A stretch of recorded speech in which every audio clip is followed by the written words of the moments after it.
He grabbed her by the hair in front of 500 people. Not roughly, deliberately. The way a man does when he wants everyone in the room to understand exactly who has the power and who doesn't.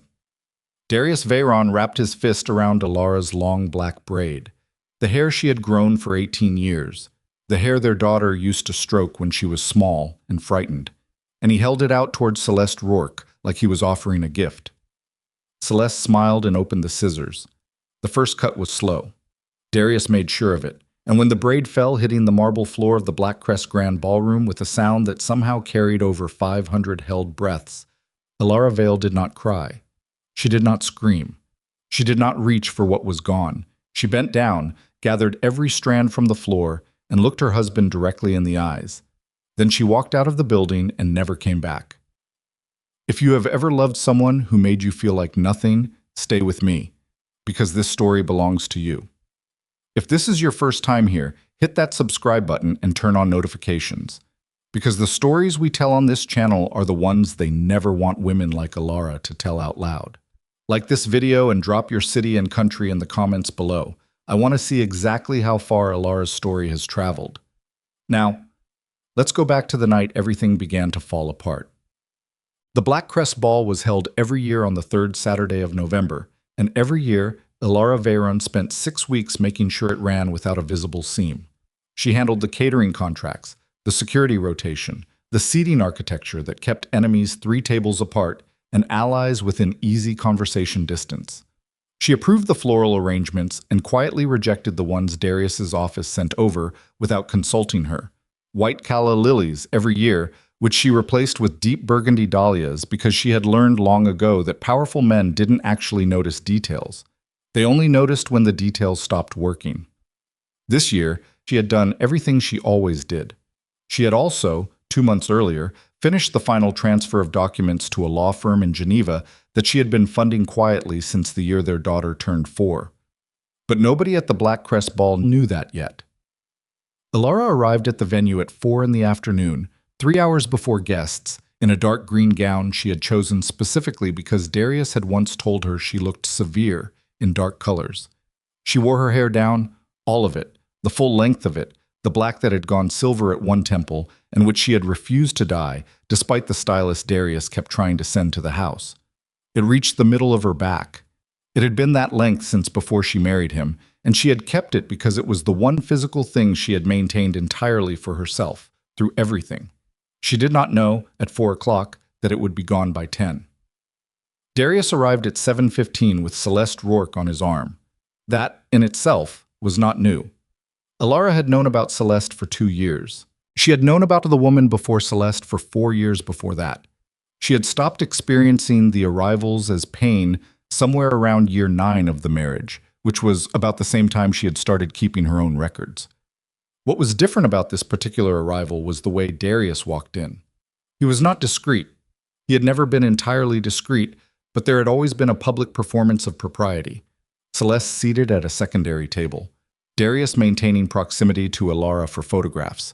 The visible architecture of a marriage that functioned even when the interior had rotted out. Tonight, Darius walked in with Celeste's hand in his and did not look for Elara at all.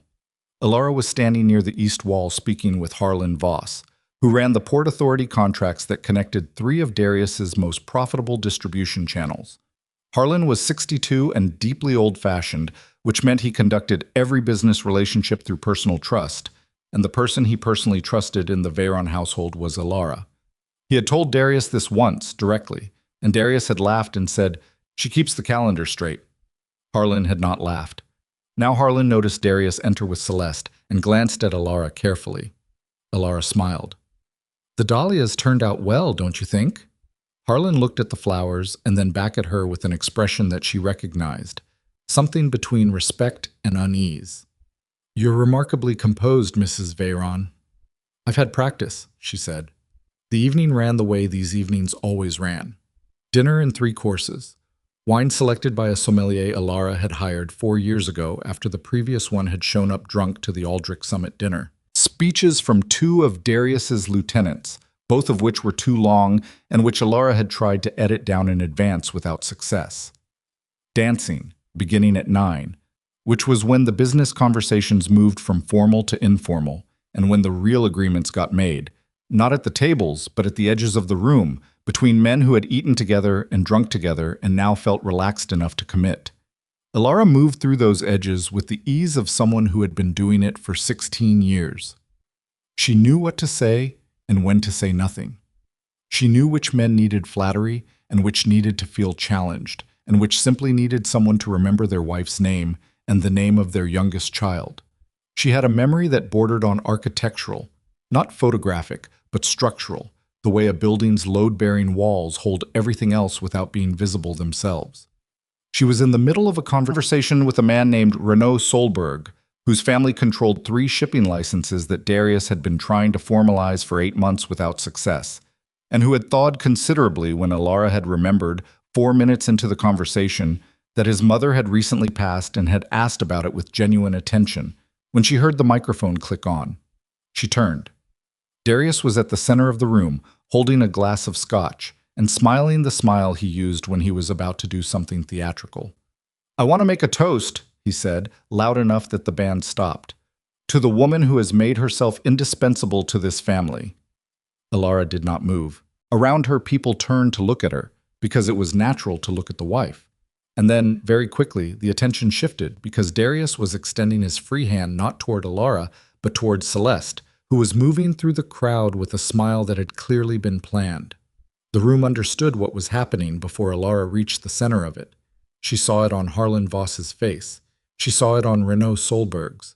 She saw it on the faces of the women who had known her for years, and who were now looking at her the way people look at someone standing at the edge of something very high. Darius waited until she was close enough. That was the part that was calculated. He had wanted her to walk toward him. He had wanted the room to watch her do it. "My wife," he said, and the word was not affectionate, "has a way of holding on to things past their time." Someone laughed. Not many. One man, near the back, who stopped quickly. "Elara." Darius set down his glass. "Come here." She went. Not because she was afraid, and not because she was compliant, but because she had spent 6 weeks watching this moment approach from a distance, and she had already decided, before she walked into this building tonight, what she was going to do when it arrived. What happened next took less than 2 minutes. 2 of Darius's men materialized at her sides, not grabbing her, just present, the way they always were when Darius wanted to make a point about the geography of power. Darius took her by the arm, not roughly, but firmly, with a grip that said, "I own the terms of this moment." Celeste produced the scissors from somewhere, a bag, a pocket. Elara did not look. And Darius gathered Elara's hair with his free hand. "You've been holding on to this since before we met," he said quietly, close to her ear, in a voice that was almost tender and which made the act more obscene because of it. "Time to let it go." Elara looked straight ahead, not at Darius, not at Celeste, at the room. She counted. Harlan Voss, rigid with something that looked like fury. Renaud Solberg, pale. 7 women she had worked beside for a decade. 40 men who owed her husband alliances and who owed her, without knowing it yet, considerably more than that. The scissors went through her hair in 3 cuts. The braid fell. The room was so quiet she heard it land. Then Elara looked down at the marble floor at the dark pile of hair that had been part of her body for 18 years. And she did something that nobody in that room expected. She crouched down and she picked it up. All of it, carefully. The way you handle something that belongs to you. She straightened. She looked at Darius, who was watching her with the expression of a man who has just made a large bet and is waiting to see the cards fall. She looked at Celeste, who had the scissors still open in her hand and who, Elara noticed, was not quite able to hold the smile all the way up to her eyes. Then Elara tucked the hair against her chest, smoothed the front of her dark green gown, and walked toward the door. She did not walk fast. She did not look back. Behind her, she heard Darius say her name once, sharp, surprised, the way you say something when you realize the script has changed and you don't have the new lines. She did not stop. Harlan Voss, she heard later, set down his drink and left the ball within 10 minutes of her departure. Renaud Solberg left within 20. 3 other men whose names Darius knew well were gone before the band started playing again. But Elara did not learn any of that until the following morning, because by then she was already gone. She had a bag in a car that a driver she trusted had parked 2 blocks from the Black Crest 3 days earlier. She had a phone with a number Darius did not have. She had a room under her maiden name, Vale, at a hotel she had booked 11 weeks ago, paid in cash through a third party, in a city 2 hours from the one where she had spent 16 years being Darius Veyron's wife. She sat on the edge of the hotel bed with the braid in her lap, and she held it for a long time. Not crying. She was not crying. She was doing something more deliberate than crying. She was sitting with the exact weight of what had just happened and making sure she felt all of it clearly, the shame and the anger and the particular cold specific grief of being publicly unmade by a person who once stood in front of witnesses and said he would honor you. She had loved Darius Veyron. That was the part she never let herself forget, even now. She had loved him the way you love someone whose edges you haven't yet learned. Completely, and a little desperately, and with a belief that the best version of him was the real one. She had been 26 when they married. She had understood even then that his world was not clean. She had told herself it didn't matter, that she could separate the man from the machinery, that love was its own country with its own rules. She had been wrong about that, but she had not been wrong about her own capacity. What she had built in the years since, the relationships, the structures, the quiet, indispensable labor of understanding every man in Darius's orbit well enough to know what he needed before he asked. None of that had been strategy, not at first. It had been the natural behavior of a woman who was careful and observant, and who had nowhere else to put her intelligence. The strategy had come later, when Celeste's predecessor had appeared. When Darius had told her, at a dinner party in front of colleagues, that she had misunderstood a contract term, she who had drafted the associated correspondence, she who had managed the relationship for 3 years, she who could recite the contract's key clauses from memory while Darius had not read past the first page. That was the night she had started keeping her own copies of things. Not out of anger, out of the quiet understanding that if no one was going to remember her contributions, she would have to maintain the record herself. She set the braid down on the nightstand. She took out the secondary phone. She sent a single message to an address in Geneva. Then she lay down on the hotel bed in her dark green gown, and she closed her eyes. Tomorrow, Darius would wake up to find that the study was locked. He would not be able to find the key, because Elara had been the one who held the key for 11 years, and she had taken it with her. Within 48 hours, he would discover that the locked study contained something considerably more complicated than files. Within a week, the architecture she had spent 16 years building would begin to make itself visible, not to her, but to him. She had not planned tonight as the moment. She had prepared for a moment. She had known, with the clarity of someone who has watched a machine deteriorate for long enough, that Darius would eventually miscalculate badly enough to give her what she needed. She had needed permission, not from him, from herself. The scissors had provided it. She breathed in the dark of the unfamiliar room, and she thought about the braid on the nightstand, and she thought about the woman she had been at 26 standing in front of a mirror with her hair loose and long and the whole future still unwritten. That woman had made mistakes. She was not going to apologize for any of them. But she was done making new ones. The phone on the nightstand, not the secondary one, the regular one, had 37 missed calls from a number she recognized, and she left them all unread. She did not sleep for a long time. But when she did, it was the specific sleep of someone who has finally, after years of holding something tense in her body, been able to put it down. Outside, the city moved the way cities move. Indifferent, constant, full of people who did not know that in a hotel room on the 14th floor, a woman was sleeping with a braid of cut hair beside her and 16 years of invisible work waiting to surface like a tide. By morning, the first cracks had already begun to appear in Darius Veyron's empire.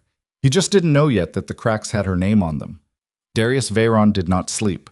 He had gone back to the penthouse after the ball, after the room had emptied faster than it should have, after Harlan Voss had left without a word, after Celeste had slipped her hand into his and whispered something meant to be reassuring that had instead made him want to put his fist through a wall.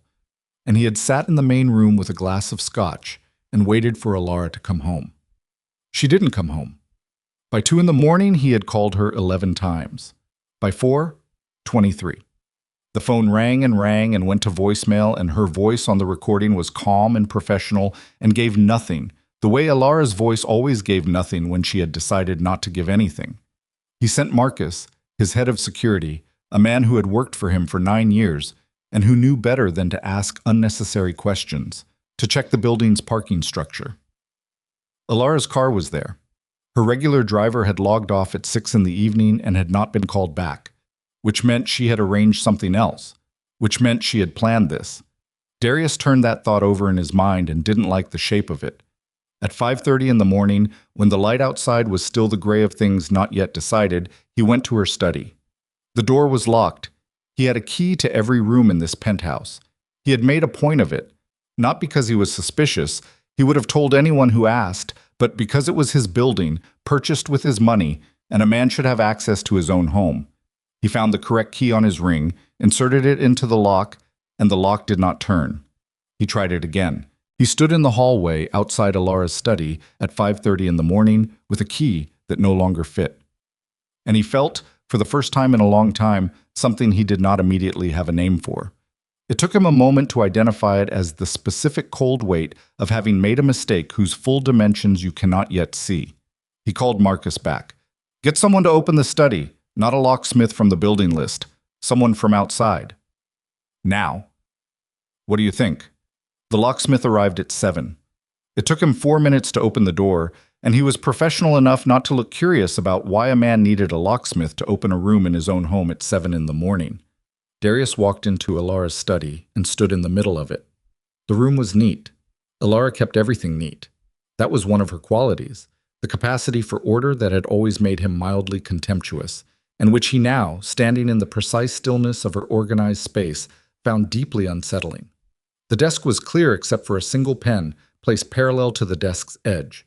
The filing cabinets along the left wall were closed. The shelves were arranged. He opened the first filing cabinet, empty. The second, empty. He stood there and opened every drawer in that room and found the same thing, drawer after drawer. Empty, or nearly empty, or containing documents so old and so general that they told him nothing. The operational correspondence was gone. The contracts she managed were gone. The contact books she maintained, such not digital, actual physical books, because Elara had always maintained physical copies of things. A habit he had found old-fashioned and which he now understood was not old-fashioned at all, were gone. He sat down in her chair. I was still sitting there when his phone rang. It was Gregor Halst, his operations manager, calling from the Rotterdam office. "We have a problem," Gregor said. "What kind?" "The Port Authority contact, the access authorization for the next 3 shipments.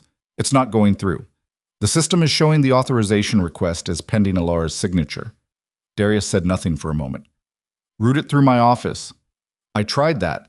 The contract structure puts the authorization with her specifically. It's written into the agreement. Her name, her signature code, her contact relationship with Voss's office." "Then call Voss directly." There was a pause that lasted slightly too long. "Harlan Voss's office says he's unavailable." Darius put the phone on the desk and looked at the empty filing cabinet across the room. He picked the phone back up. "Get me everything you can find about the Rotterdam authorization structure. I want it on my desk in 3 hours." "Darius?" Gregor's voice was careful in the particular way of a man delivering news he knows will be received badly. "That's going to take longer than 3 hours. The documentation on this, we don't have copies of all of it here. The main file was maintained by... I know who maintained it." He hung up. By 9 o'clock that morning, Darius had 4 more calls that followed the same general shape. Something was stalled, something required a signature or an authorization or a personal contact that ran through Elara. Something was not moving in the way it should be moving. Each call was from a different part of the organization, each one mapped to a different relationship. He called a meeting. His core team assembled in the conference room of his main offices by 10:30. Gregor Halst from operations, Petra Min from the legal office, Victor Crane from finance, and Solon Bryce, who handled what Darius referred to publicly as external relations and privately as the work that didn't get written down. They were experienced people, all of them. They had been with him for years. They sat around the table and they looked at him, and they were careful not to be the first person to speak. Darius sat at the head. He had not slept. He had changed his shirt and his jacket, but he had not slept, and he was aware that the lack of sleep was sitting on him in a way that was visible. He did not particularly care. "Walk me through what's not moving," he said. Gregor went first. Rotterdam. 3 shipment authorizations frozen. Voss's office unreachable, the access contract structured around Elara's signatory authority. Then the property negotiation in the Eastern District. 6 months of work with the Aldrich family representatives, a deal that was 3 meetings from closing, had stalled because the Aldrich representative had called this morning asking for Elara specifically to confirm several relationship details that their side required before proceeding. Petra from legal, 2 offshore account structures that had administrative protocols tied to a third-party firm in Luxembourg. The firm was asking for confirmation of contact authorization. The authorization pathway in their system led to an email address that was Elara's. Victor from finance, very quietly. 3 of the accounts we use for the Meridian transfer cycle are showing restricted access. The access control on the administrative level was, as best I can reconstruct it, set up by Mrs. Veyron approximately 4 years ago when she restructured the authorization framework. Darius looked at him. She restructured the authorization framework. At your request. You told her to streamline the administrative structure because Harmon, the previous financial manager, had created a system that required too many internal sign-offs. She streamlined it, and she streamlined it in a way that put herself in the structure. Victor held his gaze. She streamlined it in a way that was efficient and functional for the past 4 years. I don't think any of us understood the full extent of how it was structured until it stopped working, Darius said. Silence. Solon Bryce, who had said nothing yet, was looking at the table. Solon was 44 and had a face that rarely showed much. He was showing something now that Darius didn't like. It looked like discomfort. Solon. I got a call this morning, Solon said, from the Meridian Council. Not from their staff, from Reyes himself. Darius went still. Armand Reyes was not a man who made calls. He received them. He ran the largest independent trade council on the eastern seaboard, and he had been one of Darius's most valuable external allies for 7 years, an alliance that had been built, Darius now recalled, with an unpleasant precision, through a series of dinners and negotiations that Elara had organized, attended, and largely managed, because Reyes was the kind of man who required personal trust before he committed to anything, and the person he had personally trusted in the Veyron household was— What did Reyes say? Darius asked. Solon looked up. He said he heard about last night. The room was very quiet. He said he was calling to understand the operational situation going forward. Use the word stability. He asked it twice. Solon paused. He also asked whether Elara was reachable. Darius breathed in through his nose. Out. He asked for my wife. Yes. Set up a call with Reyes for this afternoon. He specified that he'd prefer to wait until the— Solon stopped. Chose his words.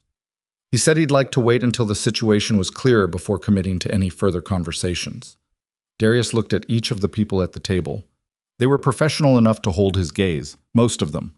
Petra was looking at her notepad. Victor was looking at the wall. 16 years, Darius said. He was not talking to any of them specifically. He was talking to something in the room that didn't have a face. She's been managing these relationships for 16 years. Nobody said anything, because there was nothing to say that wasn't going to make the next 60 seconds worse than they already were. He stood up. Find me a number for Elara. Any number. Secondary phone, friend's contact, hotel, anything. I want it in 2 hours. He walked out.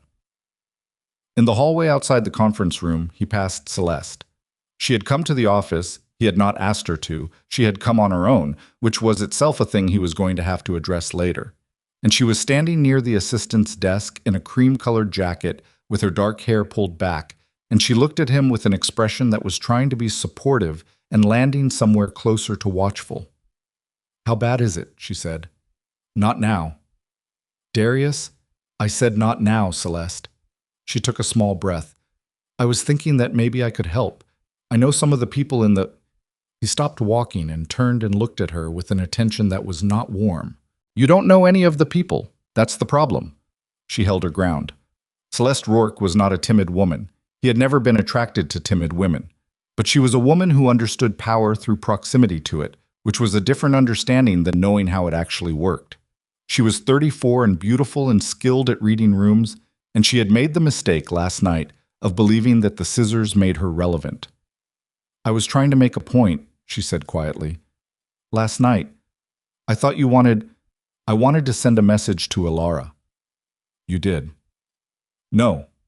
He turned back down the hallway. Elara sent a message to me. I just didn't understand it yet. He left Celeste standing in the corridor and went to his office and closed the door. For a long moment, he stood at the window looking at the city below. The movement, the indifferent machinery of a morning that had no idea what was happening in this building. And he thought about his wife bending to pick up the cut hair from the marble floor, and the way she had done it, carefully, deliberately, without any sign of tears. He had expected tears. He had expected her to chase him, to call, to arrive at the penthouse in the night and stand in the hallway and cry and plead and ultimately accept. That was the script he had written. Elara had never read it. She had written her own.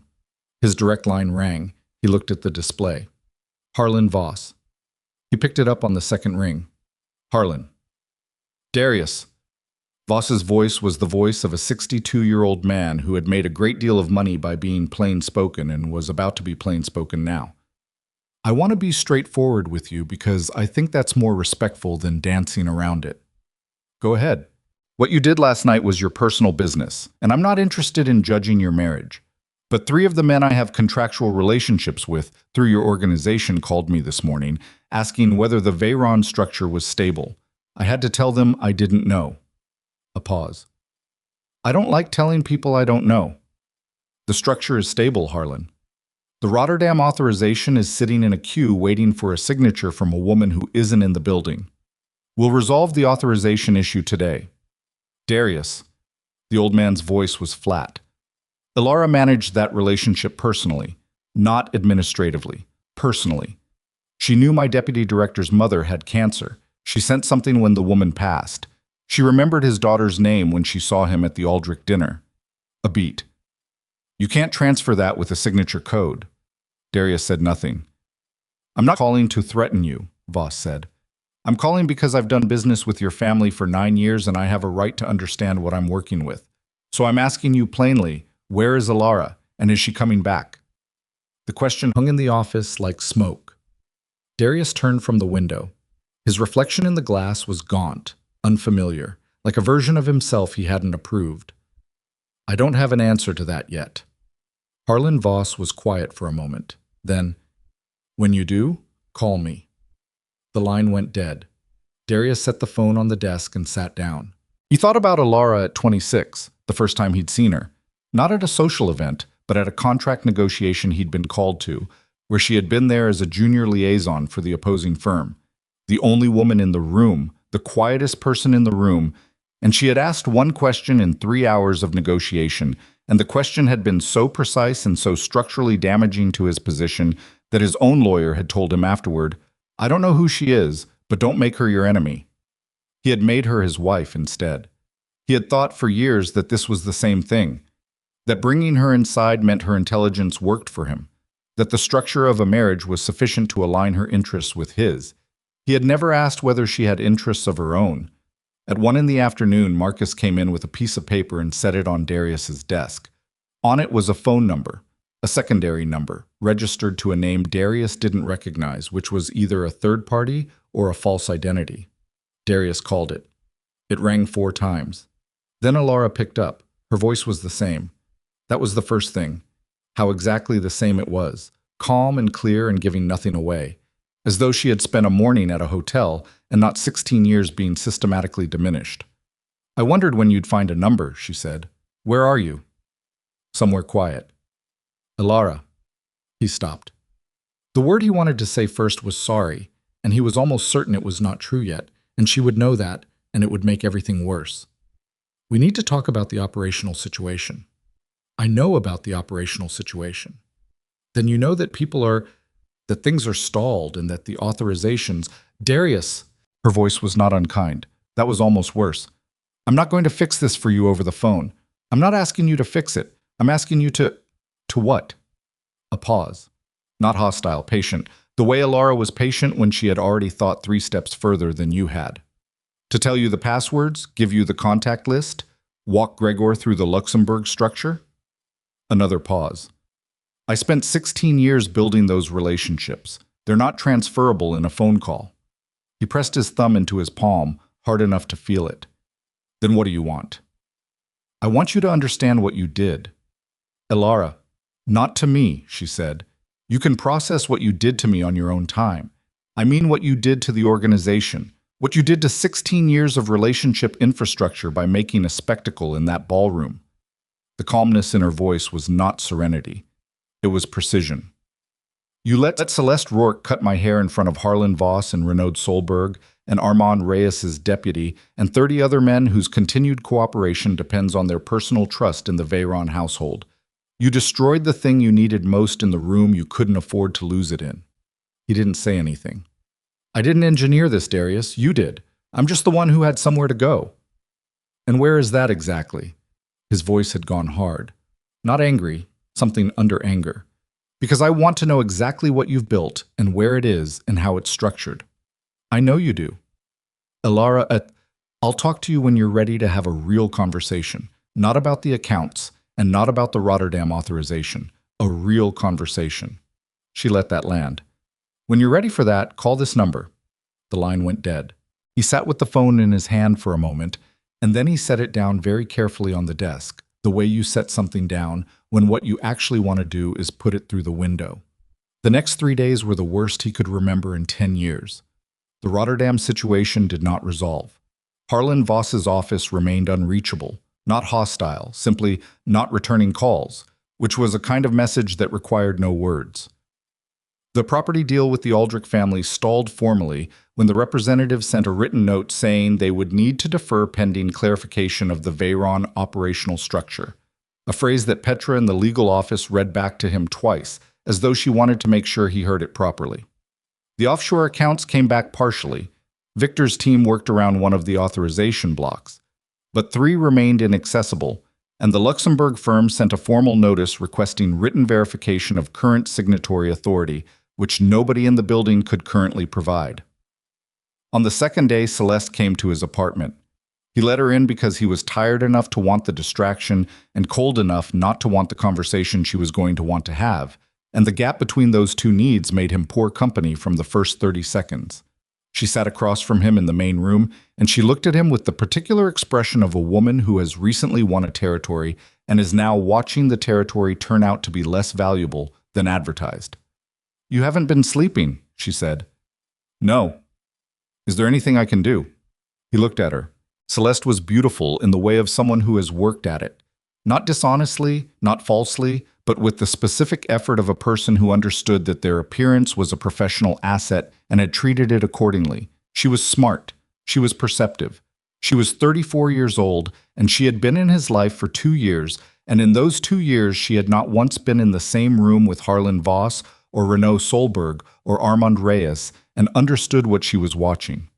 "No," he said. "Darius." She leaned forward. "I know this isn't what you expected, but she would have had to leave eventually. You two were... It wasn't working. Whatever she's done with the accounts and the contracts, you can rebuild that. You have people, Celeste." He said her name the way you say a word when you want it to function as a period. "The people are the problem. Do you understand that? The accounts I can rebuild. The contracts I can renegotiate. The relationships..." He stopped. "The relationships took 16 years. She was quiet. She knew Voss's deputy director's mother by name, he said. Not to Celeste specifically, to the room, to the thing he was finally beginning to understand the full shape of. She sent something when the woman died. She remembered the man's daughter's name at a dinner 3 years ago. She knew what Renaud Solberg needed to hear when his father's business was struggling, and she said it, and he signed. He exhaled. "I was in those rooms. I never knew any of that," Celeste said quietly. "I didn't know she did all of that." "Neither did I." He looked at her. "That's the point." On the third day, something changed. Victor Crane came in with a folder and set it on Darius's desk with the expression of a man who has found something he would prefer not to have found. "What is it?" Darius said. "The Luxembourg firm's holding structure," Victor said. "I went back through the registration history. There's a third-party legal entity that holds administrative authority over 4 of the accounts. It was registered 7 years ago." He opened the folder. "It's called Vale Meridian." Darius looked at the name. "Vale," he said. "Her maiden name." Victor's voice was careful. "The registration is in Geneva. The entity has its own legal counsel, its own signatory authority, its own structure. It's not a shell. It has actual operational capacity. He paused. Darius, this wasn't something she put together after last night. This has been building for at least 7 years, maybe longer. The room was very quiet. She built a second structure, Darius said. Yes. Inside mine. Victor said nothing. Darius closed the folder. He opened it again. He looked at the registration date, 7 years ago, which was the year their daughter had turned 4, which was also the year Elara had quietly stopped arguing with him about anything, and which he had interpreted, comfortably and stupidly, as her finally accepting the shape of the marriage. She hadn't been accepting anything. She had been building an exit. He stood up. He walked to the window. He stood there for a long time looking at the city. How extensive is it? He said finally. I don't know yet. What I can see from the outside suggests it has reach into at least 4 of the alliance relationships, maybe more. Victor paused. She didn't damage the alliances. She didn't redirect anything or take anything that wasn't structurally hers to take. She just positioned herself so that the relationships run through her independently of you. She made herself the load-bearing wall, Darius said. Yes. And I never... He stopped. He laughed, once, a short, humorless sound. I never even looked at the wall. He turned around. His face was not the face of a man who was angry, exactly. It was the face of a man who has been standing in a room for 16 years and has just understood, for the first time, what room he was actually in. Get me everything on Vale Meridian, he said. Every document, every registration, every contact you can find. He picked up his jacket from the chair. And get me a flight to Geneva. Victor looked up sharply. Geneva? Why Geneva? Darius picked up his phone and looked at the number he had called 3 days ago. The one Elara had answered, briefly, and then ended. Because that's where she'll be, he said. He called the number. It rang twice. Then a recording, not Elara's voice, but a formal one, professional and uninflected. The number you have reached is no longer in service. She had changed it. She had known he would find the first number eventually, had let him find it, had given him exactly the conversation she had wanted to have, and then closed the door. Darius Veyron stood in his office with a dead number on his phone, and the folder on his desk marked with his wife's maiden name, and the slow, cold understanding that he was not looking at a woman who had run away. I was looking at a woman who had been running towards something for 7 years and had finally arrived, and had left the door open just long enough for him to understand exactly what he had lost before she closed it completely. He put the phone in his pocket, and he thought about the scissors in Celeste's hand and the sound of the braid hitting the marble floor, and he thought about how clean and deliberate and entirely without panic Elara had been when she gathered every strand from the floor and held it against her chest and walked out. And he understood, in the specific way you understand something when it is finally too late to mistake it for something else, that the woman he had tried to humiliate in front of 500 people had not been humiliated at all. She had been given permission, and she had taken it with both hands. The flight to Geneva took 2 hours and 40 minutes. Darius spent the first hour with Victor's folder open on the tray table in front of him, reading every page twice. Vale Meridian's registration documents. The Geneva law firm, set Kettner and Solane, established 1987, specialty in international trade and alliance mediation. The entity structure, 3 administrative directors, all names he didn't recognize, all registered addresses, routing back to the same Kettner and Solane building on Rue du Rhône. She had been meticulous. That was the word that kept surfacing as he read. Not clever. Meticulous. The way you are meticulous when you have a long time and a clear purpose and nobody watching because nobody has thought to watch. He closed the folder when the Alps came into view through the window, and he looked at the mountains, and he thought about the first year of the marriage, when Elara had been 26 and he had been 34, and he had taken her to a chalet in the Swiss hills for their anniversary, and she had stood at the window looking at the snow and said something he hadn't fully heard because he had been on the phone. He had been on the phone a great deal that year. He couldn't remember now what any of those calls had been about. Solon Bryce was waiting at the airport. Darius had called him from the plane. Not Marcus, not anyone from the main office, specifically Solon, because Solon understood how to move through situations that required discretion and did not require documentation. I found the office, Solon said, when Darius came through arrivals. No greeting. They had known each other too long for greetings. Kettner and Selene, she's been in contact with them. I can't confirm she's physically in Geneva, but the activity on the Vale Meridian registration is current. There was a document filing 3 days ago. 3 days ago was the morning after the ball. She was ready, Darius said. Yes. They got into the car. Solon drove, which was unusual. Solon normally did not drive anyone. It was not his function. But Darius had specifically said no additional people, and Solon had understood. What's the play? Solon said. I want to talk to Kettner, or whoever the senior partner is. I want to understand the scope of what she's built. They won't tell you anything. Client confidentiality. I'm not going to ask them to break confidentiality. Darius looked out the window at Geneva resolving itself from the airport approach. The lake, the clean lines of the old city, the specific quality of light that Switzerland maintained as though it had made a contractual arrangement with the sky. I'm going to tell them I want a meeting with Elara, through them. Solon was quiet for a moment. And if she says no? Darius looked at him. Solon looked back at the road. Kettner and Selene occupied 2 floors of a building on Rue du Rhône that was quiet in the way that old money is quiet. Not modest, but deliberately unflashy. The architecture doing the work of communicating seriousness without needing to announce it. The lobby was marble and wood, and a receptionist who looked at Darius with the polite neutrality of someone trained to see powerful men arrive unannounced and remain unimpressed by it. The senior partner was not Kettner, who had died in 2019, and not Selene, who had retired, but a woman named Dr. Maren Voss. No relation to Harlan, she clarified preemptively when she came down to meet them, which told Darius she had already done her research, who was 61 and wore her gray hair short and had the eyes of someone who had spent 40 years in rooms where men thought they were in charge. She shook Darius's hand. She did not look intimidated. She also did not look hostile. She looked like someone doing an assessment. Mr. Veyron, she said, I expected you'd come eventually. I thought it might be sooner. Dr. Voss. He followed her to a meeting room on the 2nd floor. Solon waited downstairs at Darius's instruction. I assume you know why I'm here. I can guess. She sat down across from him and folded her hands on the table. You want to understand what you're dealing with. I want to speak with my wife. I'm aware. She looked at him steadily. Mrs. Vale, she used the name deliberately, watching him, has been informed of your arrival. She anticipated it. And? She's willing to speak with you. Maren Voss paused. In 3 days. On her terms and in a location she specifies. Darius felt the muscle in his jaw tighten. I didn't come to Geneva to wait 3 days. I understand that. Her voice was even.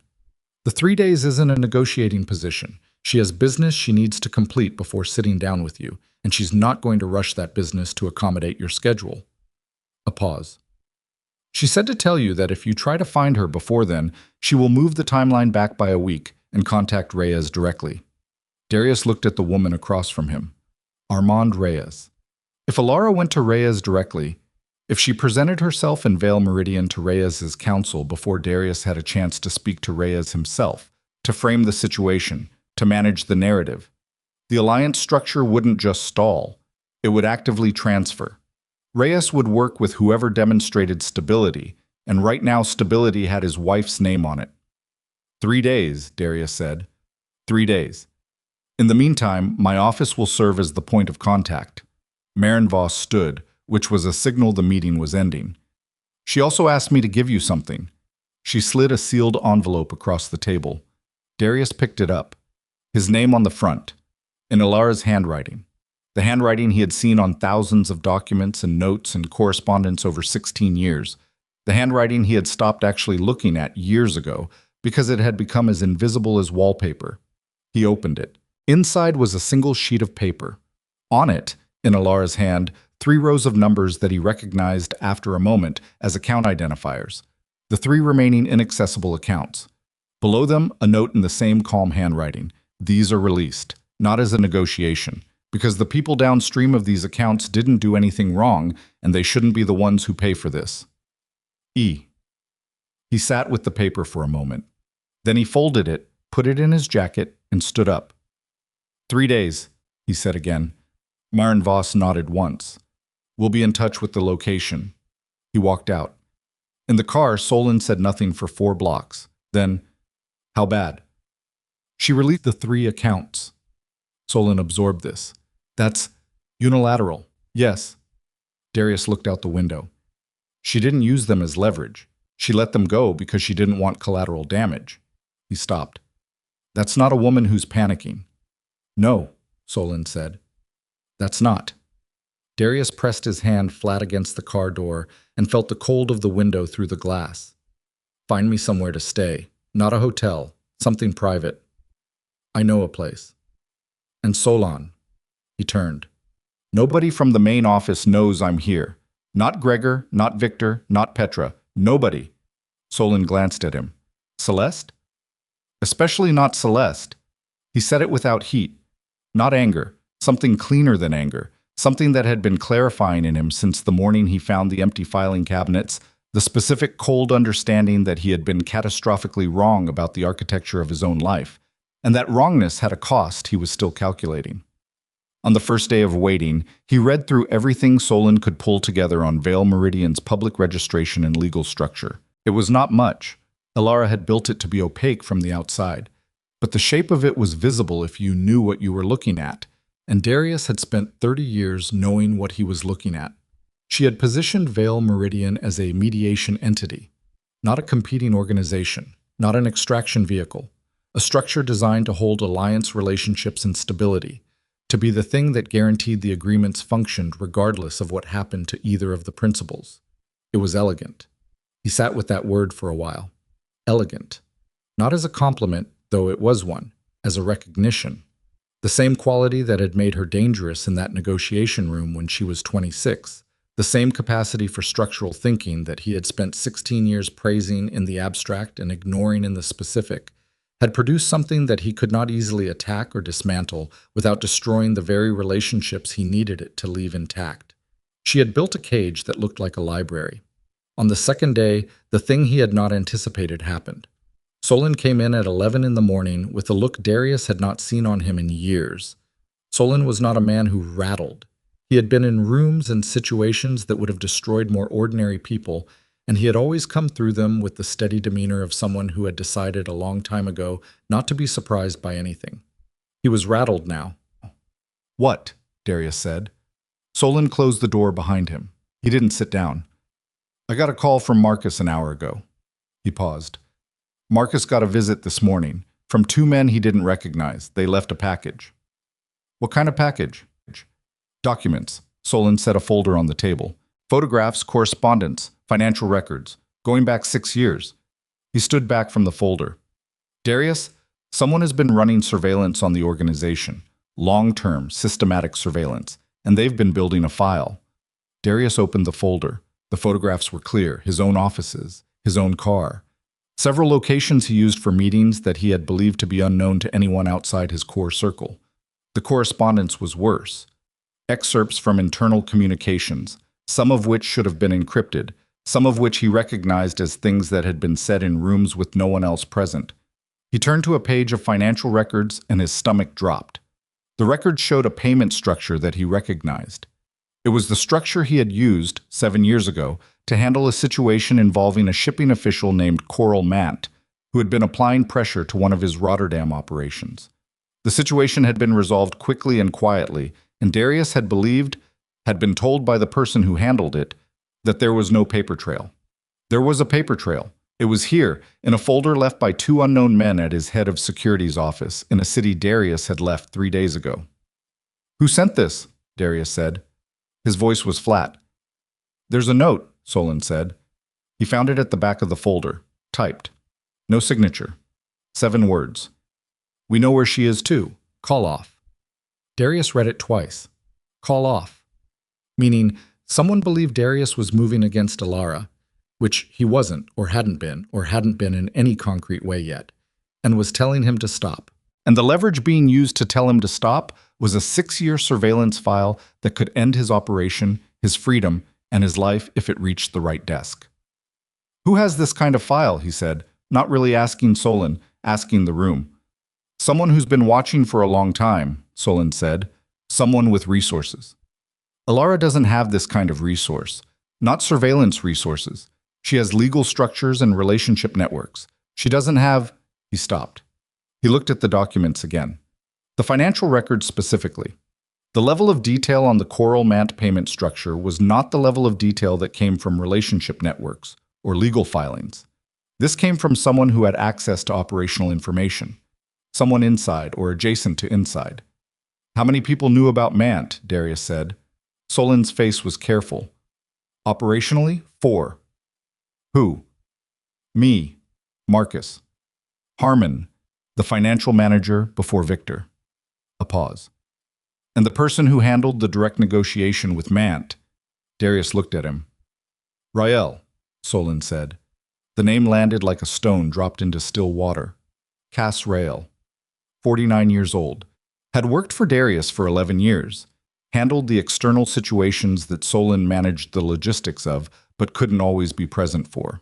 Quiet, professional, had always delivered. Darius had not spoken to Rael in 8 months, which was not unusual. Rael worked intermittently on specific assignments, and the gaps between assignments were simply gaps. 8 months ago was approximately when things with Elara had accelerated, when Celeste had become less discreet, when the Black Crest Ball had been announced, when the friction in the household had started to have a texture different from the ordinary friction of a marriage in managed decline. Find Rael, Darius said. I've been trying since the call from Marcus. Solon's voice was quiet. He's not at his apartment. His phone is going to voicemail. His secondary contact is unreachable. Darius stood up from the table. He walked to the window. Geneva outside was beautiful and cold and indifferent. Someone recruited Rael, he said. Someone turned my own operative and used him to build a file on me and is now using that file to... He stopped. To what? What does this person want? The note says call off. I'm not running an operation against Elara. They think you are? Or they want you to believe they're prepared for you to? Darius turned back to the room. He looked at Solon, who was standing with his hands loose at his sides in the posture of a man who has been prepared for violence for so long it has become his resting state. Is this Elara? Darius said. Does she have someone I don't know about? Solon was quiet for a long moment. I don't know, he said finally, and the fact that Solon didn't know was itself information, because Solon almost always knew. The second day ended without answers. On the morning of the third day, Marin Voss's office called with an address. It was a building on the edge of the old city, not Kettner and Selene's offices, a different address, a building Darius didn't recognize. He and Solon drove there at 9 in the morning.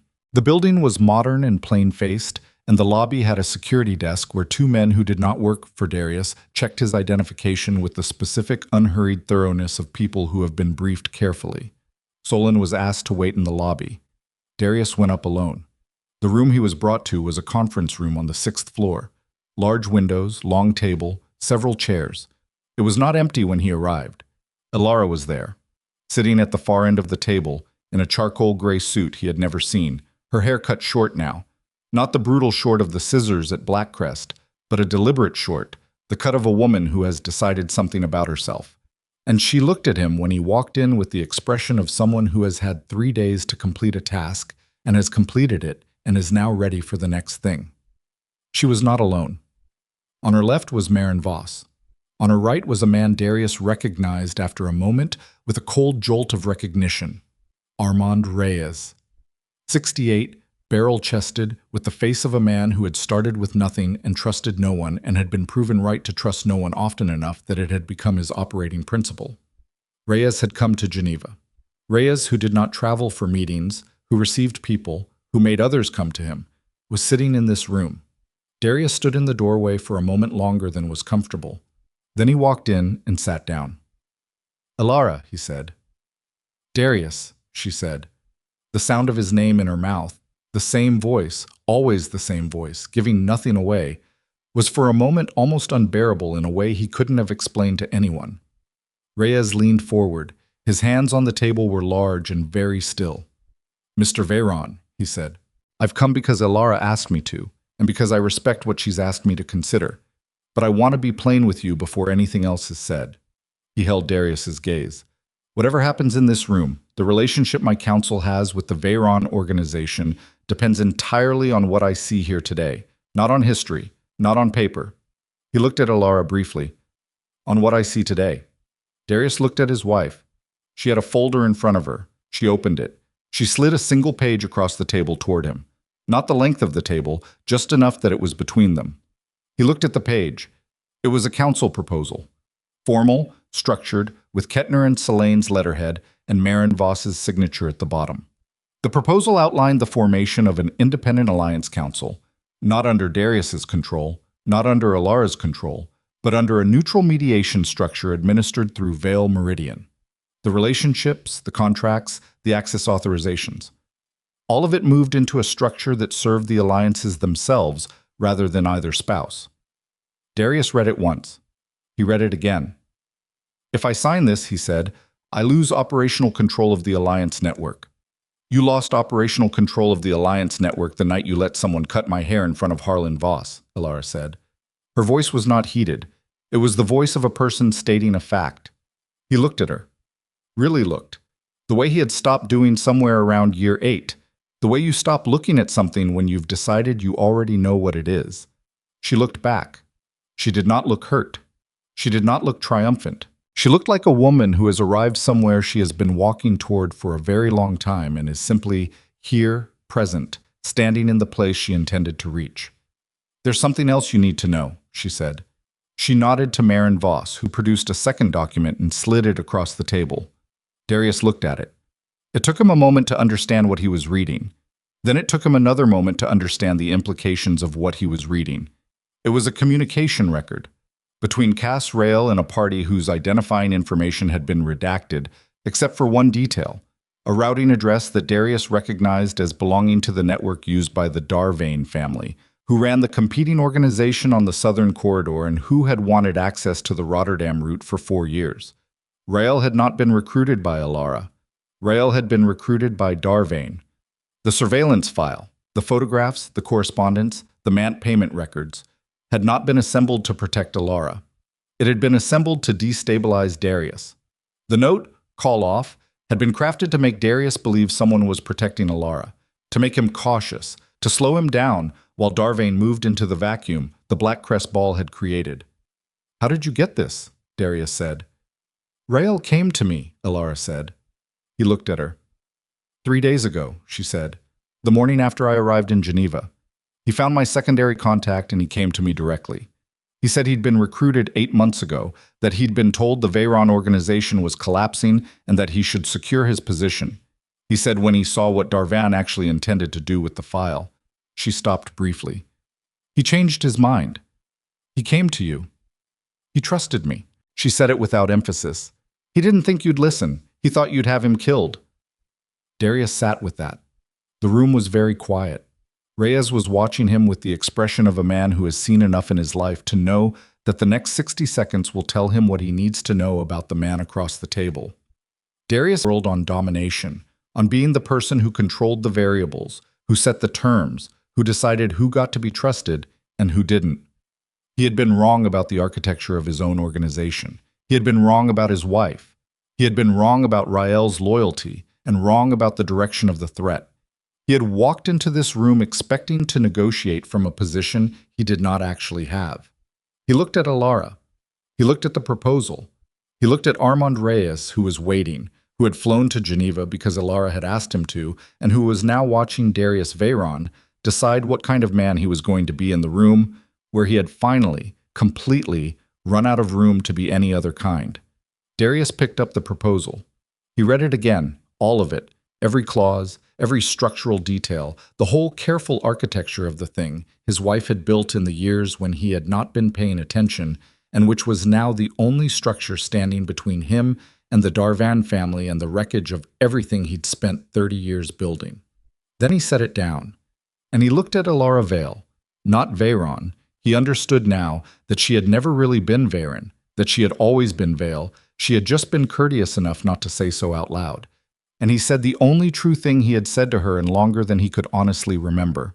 I don't know how to do this differently, he said. I don't know if I can. She looked at him. But I know that everything I thought I had, he said, was built on something you built first. The room was still. Outside the Geneva windows, the lake was flat and gray and enormous, and the city went about its business the way cities do, indifferent to the specific catastrophe of a man finally understanding what he had been holding and what it had cost him to drop it. Elara picked up the pen. She did not hand it to him. She set it on the table between them, in the space that had always existed between them and which neither of them had ever known how to cross, and she waited to see if he would reach for it. Darius reached for the pen. His hand moved across the table and picked it up, and he held it for a moment with the weight of it in his fingers. It was a plain pen, nothing significant, a pen from a law firm's conference room. And he thought about 30 years of signing things, contracts and agreements and authorizations, and the document at the courthouse when he was 29 that had transferred his father's legitimate holdings into his name. And none of those signatures had cost him anything close to what this one was going to cost him. He signed. He set the pen back on the table. Reyes looked at the signature for a moment. Then he nodded once, not warmly, not with satisfaction, with the specific economy of a man who has received the information he came for and has now updated his position accordingly. "I'll need 48 hours to brief my counsel," Reyes said. He stood. He looked at Elara. "The structure you've proposed is sound. We'll review the mediation terms." He extended his hand to her and she shook it, and he looked at her the way men look at people they have just decided to respect. Then he looked at Darius. He did not extend his hand. He said, "Mr. Veyron," and left the room. Maren Voss gathered her documents and followed without being asked. She had the instincts of someone who understood that certain conversations needed to happen without witnesses. The door closed. Darius and Elara sat at opposite ends of a conference table in a building in Geneva in a silence that had 16 years of weight in it. He looked at her hair, the new cut. It changed the lines of her face, but not badly, differently, the way a room looks different when you remove a piece of furniture you thought was load-bearing and discover the room holds fine without it. "Rael," he said. "Where is he?" "Safe. Marin's office has him in temporary accommodation. He'll need to disappear for a while." "I'm not going to have him killed." Elara looked at him steadily. "I know." "How do you know?" "Because you just signed something that requires you to be the kind of man who doesn't do that anymore." A pause. "And because I know you. Whatever else is true, I know you." He looked at the table. "Darvain is going to move." "Yes. He's been waiting for the Rotterdam access for 4 years. If he thinks the structure is unstable, he already thinks it's unstable." She folded her hands in front of her. "He's been watching since the ball. He had someone at Blackcrest." Darius went still. "Who?" "A logistics contact of his. I didn't know until Rael told me. Someone positioned as independent, someone your people had vetted 2 years ago and cleared. He's been feeding Darvain information on the organizational situation." She paused. "Darvain knows about the frozen accounts. He knows about Rotterdam. He knows you came to Geneva." The muscle in Darius's jaw worked. "How long has this contact been in place?" Rael thinks 14 months. 14 months. Before the ball. Before Celeste became visible. Before any of the public deterioration of the marriage had given anyone a reason to watch. Darvain hadn't been opportunistic. He had been patient. He had planted someone and waited. And when the ball had happened, he had seen it not as a personal drama, but as a structural opening, and he had begun to move. "He's going to make a play for Rotterdam," Darius said. "He already has," Elara said. "Rael said there's a meeting scheduled. Darvain's people with Voss's Port Authority deputy, without Voss's knowledge." Darius stood up from the chair so fast it scraped back against the floor. "When?" "Tomorrow morning." She looked at him. "Which is why I needed 3 days before I'd talk to you. I needed Rael's information and Reyes's commitment and the signatures before this conversation, or you would have walked in here and tried to control everything, and you would have destroyed the one advantage we have." He heard the word and stopped. "We." He looked at her. "I'm not doing this with you," she said immediately, reading his face with the accuracy of someone who has had 16 years of practice. "Don't misunderstand. The council structure stands. What I'm saying is that the Darvain situation is a threat to everything in that document we just signed, and I don't want it unraveled before the ink is dry." "What do you need from me?" She looked at him for a moment, not warmly. with the specific calculation of a woman deciding how much trust a situation requires and measuring it against how much she currently has available. Harlan Voss, she said, directly, tonight. Not through intermediaries, not through Solon. You, personally, call Harlan Voss and tell him there's a meeting happening tomorrow morning with his deputy that he hasn't authorized. Let him draw his own conclusions about who arranged it. And if Voss decides he'd rather do business with Darvane anyway, he won't. Flat. Certain. Harlan Voss spent 40 years building a reputation on the principle that you don't go around the principle. His deputy taking a meeting with a competitor behind his back will be the end of that relationship, not an advancement of it. She paused. I know Harlan Voss. I've known him for 12 years. You handled the contracts. I handled the man. Darius breathed out slowly through his nose. All right. And Darius. She said his name like a period. When you call him, don't spin it, don't frame it, don't try to make yourself look like you handled this. Just tell him the truth and let him respond to the truth. He's 62 years old and he's heard every version of managed information there is. He'll know. Darius picked up his jacket from the back of the chair. He stopped with it in his hands. He looked at her across the length of the table, the distance between them, the precise and enormous distance. And he said something that was not easy, and which he said anyway. I was wrong about what you were. She held his gaze. I know. I don't mean the structures, the accounts. He set the jacket down again. I mean, I told myself you were necessary. That's how I thought of you. Necessary. The word sat in the room like something dead. I told myself that was the same as important. I convinced myself you understood that. She looked at him for a long time. I understood it, she said finally. I understood it clearly. That's why I left. He nodded. One small movement. Then he picked up the jacket and put it on and walked toward the door. He was at the handle when she said, Darius? He stopped. The deputy who's meeting with Darvane tomorrow, she said. His name is Finn Corley. He's 31. He's been with Voss's Port Authority for 3 years, and he's in debt.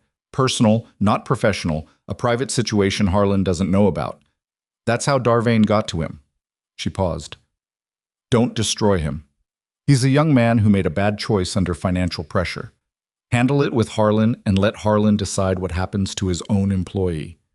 Darius stood with his hand on the door handle. All right, he said. He left. In the lobby, Solon was sitting in one of the chairs reading nothing, waiting with the patience of someone who has waited in a lot of lobbies for a lot of outcomes and has learned not to predict them. He looked at Darius and read something in his face. How'd it go? Get me Harlan Voss's personal number. Darius was already moving toward the door. And find out everything you can about a man named Finn Corley who works for the Rotterdam Port Authority. Solon was on his feet and moving before Darius finished the sentence. The call to Harlan Voss happened at 7 that evening from the private apartment Solon had arranged. Darius sat at the kitchen table with a glass of water. Not scotch, water, some impulse toward clarity that he didn't fully understand. And he dialed Voss's personal line. Voss picked up on the third ring. This is Harlan. It's Darius Veyron. He didn't wait for a response. I have information you need and I'm going to give it to you directly without any management around it. Tomorrow morning at 9 o'clock, a man named Remo Darvane has a representative meeting with your deputy, Finn Corley. Corley arranged it without your knowledge. I believe Darvane is attempting to use the current instability in my organization to negotiate Rotterdam access through a back channel. Silence on the line. Long enough that Darius checked the screen to make sure the call was still connected. Then Voss said, very quietly, Finn Corley. Yes. Another silence. How did you come by this? A source inside Darvane's operation. The source came to me through a third party. He stopped there. He did not say Elara's name. That was not his name to offer. I'm telling you this because it's your organization and your relationship, and you deserve to have accurate information. What you do with it is your decision. Voss was quiet for a long moment. When he spoke again, his voice was the voice of a 62-year-old man who has just learned that someone he trained and trusted has been selling him, and the voice was very controlled and very cold. I appreciate the call, Darius. Harlan, I'll handle it, Voss said. And Darius. A pause. The Rotterdam authorization. Have someone from your legal office call my office tomorrow afternoon. The line went dead. Darius set the phones on the table and sat there. He did not feel like he had won anything. He felt like a man who has been excavating the foundation of a building he thought was solid and has found, instead of bedrock, 16 years of someone else's careful work. He called Marcus. Then he called Gregor Halst in Rotterdam. I gave each of them specific instructions, not directives about how to handle the situation, but information, the same information, plainly given the way Elara had told him to. Let them respond to the truth. Then he sat at the table in the dark for a while. At 10:30, Solon came back in from wherever he had been. He had a look Darius recognized. "What?" Darius said. "Darvain moved faster than we thought," Solon said. He set a phone on the table. Not his phone, a phone Darius didn't recognize. "This is Rael's phone." Before he handed it over to Marin Voss's office, he backed up one conversation that he thought was relevant. Solon looked at him. "You need to hear it." Darius picked up the phone. Solon had cued the audio file. He pressed play. The recording was from 11 days ago. Two voices, Rael's, flat and careful, and another voice that Darius recognized after 3 sentences with a cold certainty. It was Celeste. She was not the one who had initiated the Darvan contact. He could hear that in the recording. She was not directing, she was being directed. But she was there, and she was talking, and what she was saying was specific information about Elara's schedule, Elara's contacts, the secondary phone, the Geneva preparation. She had known. Not everything, not the full scope of it. Darvain had kept her compartmentalized, given her only what she needed to give. But she had known that information about Elara was being collected, and she had provided it. Darius listened to the recording all the way through. He listened to Celeste's voice giving the name of Elara's secondary phone contact. He listened to her giving the rough timeline of when Elara had been spending time outside the city in the weeks before the ball. He listened to her say, in a voice that was careful and not unkind, that she thought the timing of the ball might be used to accelerate certain situations. The recording ended. He set the phone down. The Scotch impulse came back. He did not act on it. He sat with the information and let it exist at its actual size, which was large and uncomfortable, and which he had, in some form, deserved. Celeste had not been the origin. She had not engineered any of this. She had been recruited by someone patient enough to find her existing proximity to him useful, and she had been afraid enough of the instability, of the future, of what happened to women in this world when the man they had positioned themselves beside lost his position, to give Darvain what he asked for. She had not thought about what it would mean for Elara, but she had known Elara's information was being collected, and she had provided it anyway. He stood up from the table. He went to the window. Outside Geneva was dark and cold, and the lake was invisible in the night. "Where is she?" he said. "Still at the penthouse," Solon said. "I checked an hour ago." Darius breathed. In, out. "She needs to leave," he said. I'm not going to do anything, but Darvain knows she was involved in passing information. If this gets back to Darvain, that Rael switched sides..." He stopped. "She's exposed." "Yes," Solon said. "Can you manage that without me?" Solon looked at him. "I can have someone she trusts make contact. Tell her the situation has changed. Give her the option. Make sure she understands it's an option, not an instruction." "Understood." Solon left. Darius stood alone in the apartment, and he thought about Celeste's voice on the recording. Not the words, the voice, the specific quality of fear underneath it. And he did not forgive what she had done, but he understood the shape of it in a way that was worse than not understanding, because understanding it meant he had to hold the knowledge that the world he had built was one where people made choices like that one, and he had been one of the primary architects of that world. He didn't sleep again that night. At 6 a.m, Solon came back. His face was wrong. "What happened?" Darius said. "Celeste is gone." Solon stood in the doorway. His voice was controlled in the way it got controlled when the information was bad. "Marcus went to the penthouse 2 hours ago. She wasn't there. Her personal items, most of them, not all, gone. Building security has no exit record because she went out through the service entrance." A pause. "She left a note, addressed to you." He held it out. Darius took it, opened it. Her handwriting was not like Elara's. Where Elara's was precise and architectural, Celeste's looped and leaned, 4 lines. "I know what Rael gave them. I know what's on that recording. I'm sorry. I didn't think it would go this far. I'm not sorry for the scissors. I'm sorry for the rest. See. He folded the note. He put it in his pocket. Let her go, he said. Solon looked at him for a moment. Darvain's exposure to this doesn't depend on Celeste. We have the recording. We have Rael. He turned away from the window. Let her go. He needed to get ahead of Darvain before the Finn Corley meeting happened, and before whatever move Darvain was preparing landed. That was the primary problem. Everything else was secondary. He called Gregor Halst at 6:15. Pull together everything we have on Darvain's Rotterdam approach. Contracts he's attempted, contacts he's used, the identity of whatever representative is taking the meeting with Corley. I want it in an hour. At 7, Solon came in with a name. The Darvain representative scheduled for the Corley meeting was a man named Terse. Luca Terse, 38, worked officially as a logistics consultant, worked unofficially as Darvain's primary deal architect. Darius knew the name. He had crossed paths with Terse twice, years ago, before Terse had moved into Darvain's orbit. He was careful and smart and had the specific quality of competence that made him dangerous in a negotiation. At 7:40, Darius's phone rang. Harlan Voss. The meeting has been canceled, Voss said without preamble. I spoke with Finn this morning. He won't be working for my organization as of the end of the week. A pause. Darius, I want to know how exposed my operation is to Darvain's interest. I want a full briefing, not from your lawyers, from you personally today. Name the time. 2 o'clock. I'll come to wherever you are. Geneva. A short silence. You're already in Geneva. Yes. All right. Another silence, shorter. Elara is there too. Not a question. Darius recognized the shape of it. Voss had understood something about the geometry of the situation that didn't require explaining. Yes. Good, Voss said simply, and hung up.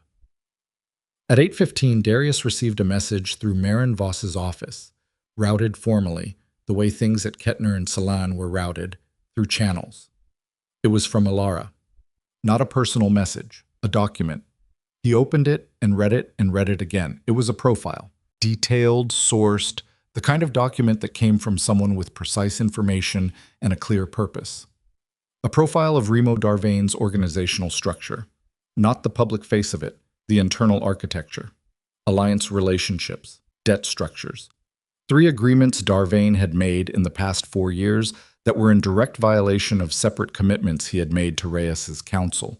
She had been building a file on Darvain, not because she had known this specific moment was coming, because Elara Vale had spent 16 years understanding that information was the only form of equity that was genuinely yours, that couldn't be taken by a signature or a legal restructuring or a pair of scissors in a ballroom, and she had kept notes on everyone who moved through the world she occupied, the way a careful person keeps records, not from paranoia, but from the deep structural understanding that the world was full of people who would eventually overreach, and you wanted to be ready when they did. Darius sat with the document in his hands. Darvain's violation of the Reyes Council commitments was the key. If Reyes saw this, if Reyes understood that Darvain had been making agreements with his council while simultaneously running operations that directly contravened those agreements, the council would not simply decline to do business with Darvain. They would actively move against him. He sent the document to Solon. Get this to Reyes directly, not through Marin Voss, through the contact Reyes provided yesterday. Then he sat back and he thought about Elara sending him that document, not because she wanted to help him, but because Darvain's operation was a threat to the structure she had built, to the council she had established, to the alliances she had spent 16 years growing, and she was not going to let one man's greed unravel what she had constructed. She was not doing this for him. But the effect was the same. At 9:10, Solon came in at a pace that was not quite running but was adjacent to it. Darvain moved up the timeline, Chiem, he said. He didn't wait for the Corley meeting. He's going directly. His representative is already at the Port Authority building, not with Corley, with Voss's senior operations manager, someone higher up that we didn't know Darvain had access to. Darius was on his feet. Name. Aldrich. Petra Aldrich. She's the senior operations manager. She's been with Voss's organization for 11 years. Solon's jaw was tight. She's not Darvain's. She's being told that Voss has authorized a conversation. She thinks this is legitimate. Darvain's representative is impersonating Voss's authorization. Yes. Where's Voss right now? En route. He's 40 minutes out. 40 minutes was enough time for a conversation to go badly enough that damage control became complicated. Darius grabbed his jacket. Get Voss on the phone. Now. Moving. They went down the stairs because the elevator was slow and Darius needed to move, needed to have his body doing something while his mind worked the geometry of it. Darvain had someone higher in the organization than Corley, someone Rael hadn't known about, which meant the intelligence was still incomplete, which meant Darvain had been running a more sophisticated operation than they had understood. Solon had Voss on the phone by the time they hit the street. He handed it over without breaking stride. Harlan. Darius was moving. Your senior operations manager, Petra Aldrich. She's in a meeting right now with a Darvain representative who told her you authorized it. She doesn't know it's a deception. A sound on the line. Short, involuntary, the sound of a man absorbing a blow. Petra. Then Voss's voice went very hard. How long ago? Oh, minutes. I'll call her directly.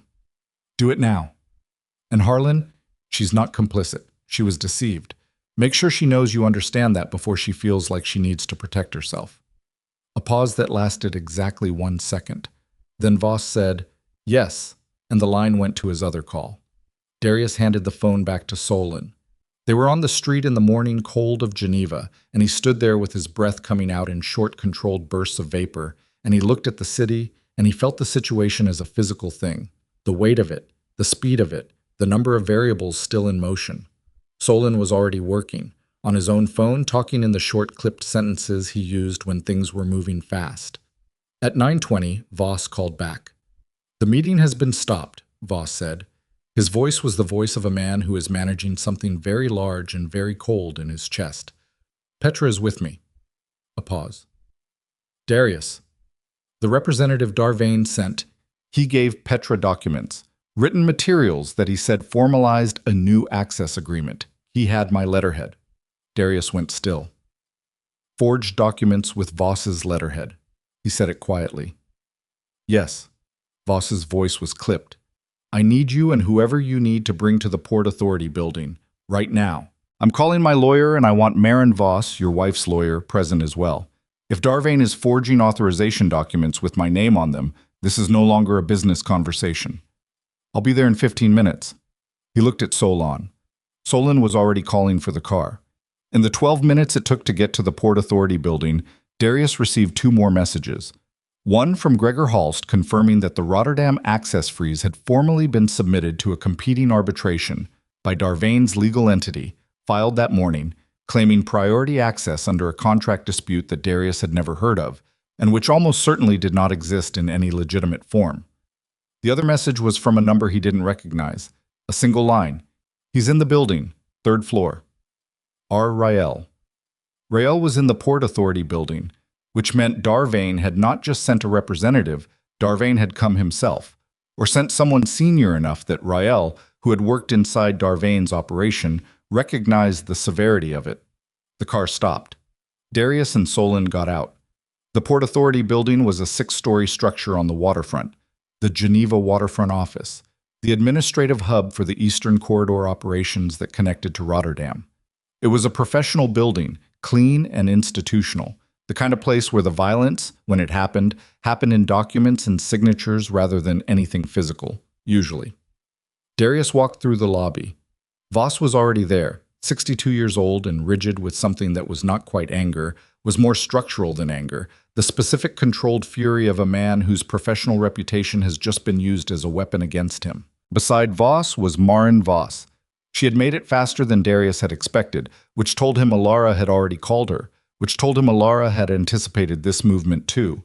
Maren Voss looked at Darius when he came in. She said nothing. She turned and walked toward the elevator, and Darius and Harlan Voss followed. 3rd floor. The elevator opened. The hallway was a standard hallway, offices on both sides, a meeting room at the far end with a glass panel in the door. Through the glass, Darius could see a man he had never met in person, but whose face he knew from Solon's research files. Compact, 51, with the stillness of someone who had been in difficult rooms many times, and had developed a resting posture that gave nothing away. Remo Darvane. He was sitting at the meeting table with two men flanking him who were not lawyers. Darius could see that in how they sat, in the way their attention oriented to the door.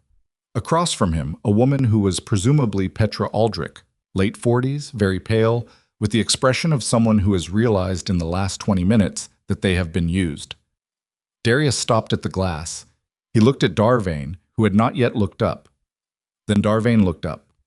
Their eyes met through the glass panel, and Darvane's face did something small, a fractional adjustment, a recalibration, the specific micro-expression of a man who has just understood that the timeline he was operating on has collapsed, and that the person standing in the hallway is not supposed to be in Geneva, and the fact of his presence here means several things have gone wrong simultaneously.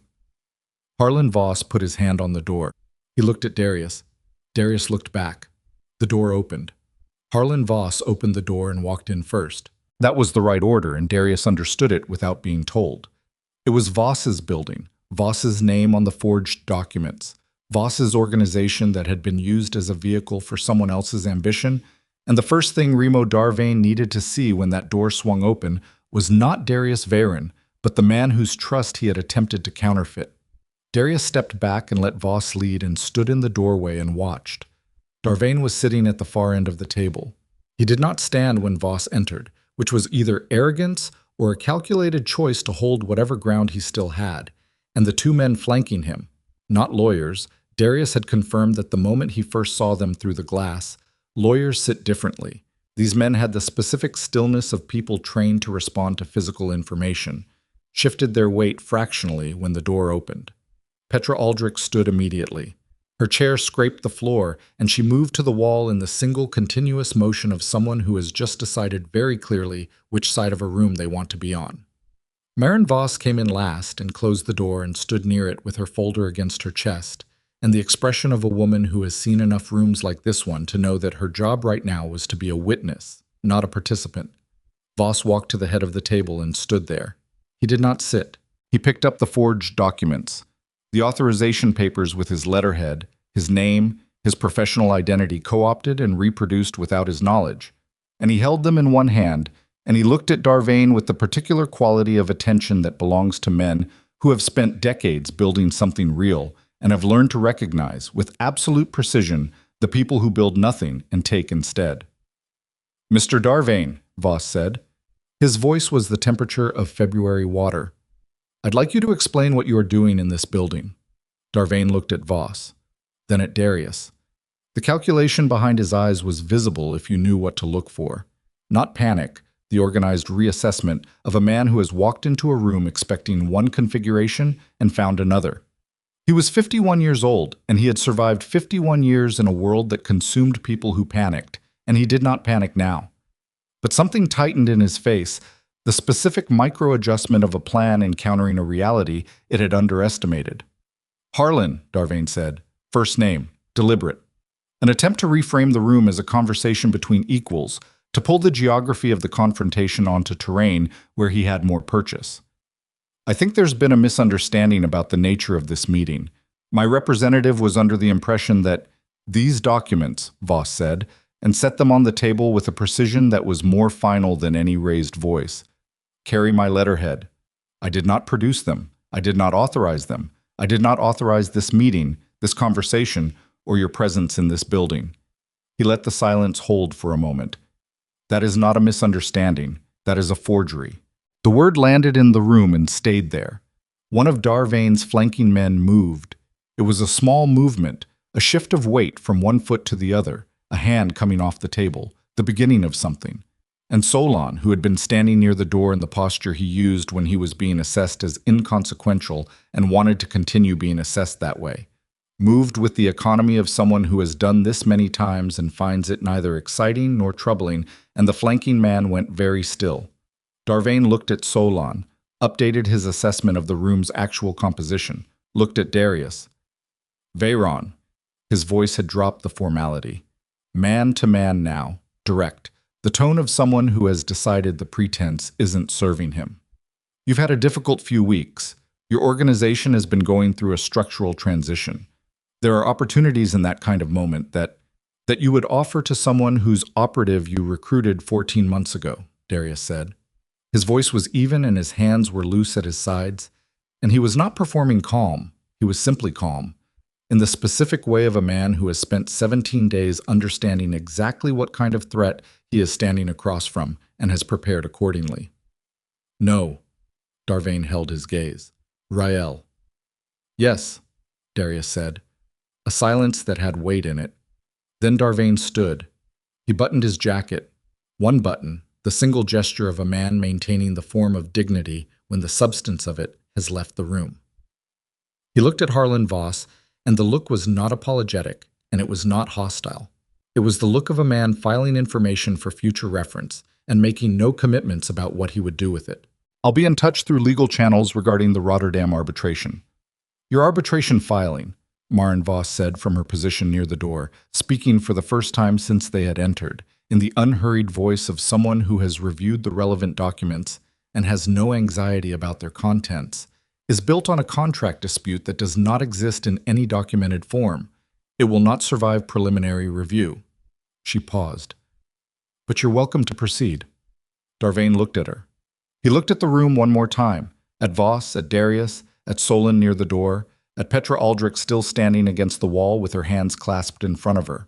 And then he walked toward the door, and his two men followed, and Solon stepped aside with the specific courtesy of someone who is being generous and wants you to know it, and they left.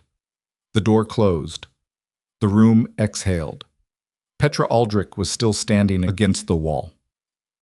She was 47 years old, and she had been in this field for 20 years, and she had been deceived with professional-grade precision and used as an unwitting prop in someone else's fraud, and the knowledge of that was sitting on her face, in the set of her jaw, and the controlled stillness of her hands.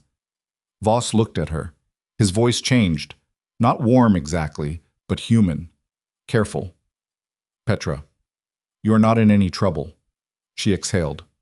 One breath, short and controlled. I should have verified the authorization directly with your office before. The documentation was designed to appear legitimate, he said, by people who do this professionally. He picked up the forged papers and folded them with the deliberateness of a man handling evidence. I need a full account of the contact timeline. When they reached you, through what channel, everything that was said. Not today? Tomorrow, when you've had time to think clearly. He looked at her steadily. You did nothing wrong. She nodded once, very tightly, and left. Voss turned to Darius. They stood across the table from each other. 9 years of business relationship, one forged set of documents, and one phone call made at 6:15 in the morning between them. The arbitration, Darius said. Even if it fails review, it creates delay in the Rotterdam timeline. I'm calling my lawyer from the car. Voss picked up his phone. We'll respond formally today. He paused. He looked at Darius with the expression of a man who has recalibrated several things in the last 48 hours and is willing to say so. The new authorization structure, the Vale Council framework. He chose his words. It's different from what I'm used to. Yes. But the routing is clear. The documentation is, frankly, it's more legible than what we had before. He paused. Who do I contact for the relationship questions? The ones that aren't about paperwork. Darius looked at Maren Voss, who had been quiet since Darvain's men left, and who was looking back at him with the patience of a woman waiting to see if a man she has just watched make a decent choice will make another one. That's Elara's decision, Darius said, not mine. Voss absorbed this. Something moved in his face. Not approval, something more specific. The expression of a man updating a long-held assessment in real time. All right, he said. Have someone call my office this afternoon. He left. Maren Voss began gathering her documents. Solon had slipped out into the hallway. The room was empty now except for the two of them and the residue of everything that had just occurred in it. He won't stop, Darius said. He meant Darvain. No, she said, without looking up from her papers. Men like Darvain don't stop because a room went badly. They absorb the information and find a different approach. She closed her folder. But his arbitration has no legal foundation. The forged documentation is now in Harlan Voss's possession and will be shared with the appropriate parties. And Armand Reyes received the profile Elara compiled at 6 this morning. The architecture around Darvain's access routes is closing. She finally looked up. Slowly, but closing. She sent it directly to Reyes. At 6 this morning, Marin said again. A pause that was not quite commentary. She's been working since 5. He looked at the table, at the empty chairs, at the place where the forged documents had been. Where is she? He said. Marin Voss regarded him the way she had been regarding him since he first walked into her building, with the careful assessment of a woman who has seen many versions of this particular situation and takes nothing on faith. At my office, she said. If she'd wanted to see you, she would have come. I know, Darius said. Is there something you'd like me to tell her? He thought about it honestly, which was the only way he had been able to think about anything in the last 17 days. He thought about 16 years of things unsaid, unseen, unacknowledged. He thought about the impulse to say something now, to use Marin Voss as a messenger for something that felt urgent and meaningful, and that was, if he was being honest with himself, primarily about his own need to have said it. Tell her the building situation is resolved, he said. Tell her Voss is calling his lawyer today, and the response to the arbitration will be filed this afternoon. He picked up his jacket. And tell her Rael is going to need new documentation, clean cover. My office will process the request if Marin's firm submits it formally. Marin Voss paused in her gathering. She looked at him with something that was almost surprise, which on her face was a small and carefully managed thing. That's a meaningful offer. He came to her when he could have disappeared, Darius said. That matters. He walked out. The next 6 days did not have a clean shape. They were the days of aftermath, which are always less legible than the crisis itself. The crisis has a direction, a momentum, a clear geometry of who is doing what to whom and why. And the aftermath is just the slow work of understanding what the crisis has left behind and what to do with it. Darius stayed in Geneva. He had planned to leave, had planned to return to the familiar machinery of his offices and manage the organizational fallout from proximity to the structure he knew. But he found that what actually required his presence was here, in the unglamorous, document-intensive work of the transition, and that the offices ran or didn't run regardless of where he was standing. Voss's legal team and Marin Voss's firm began the formalization of the new authorization structure. It was slow and required the kind of meticulous coordination that Elara had always managed, and which now required 3 people to approximate, imperfectly, what she had done with the particular efficiency of someone who has been doing something long enough to have eliminated all unnecessary motion from it. Darius sat in on 2 of the early sessions. Not to direct them. He had learned enough in the past 3 weeks to understand that directing things you don't fully understand is how you end up with empty filing cabinets and a locked study. But to listen. To finally, deliberately, pay attention to the structure he had spent 16 years standing on top of without looking down. The Darvain arbitration was dismissed at preliminary review on the 4th day. His organization went quiet after that. Not gone, quiet, the specific silence of something absorbing a loss and recalculating. Reyes's counsel sent a formal written notice to Darvain's legal representative on day 5, citing 3 documented violations of existing agreements and outlining the terms of the severance. The notice was precise, and it was final, and it required no response. On the 6th morning, his phone buzzed with a message from a number he didn't have saved.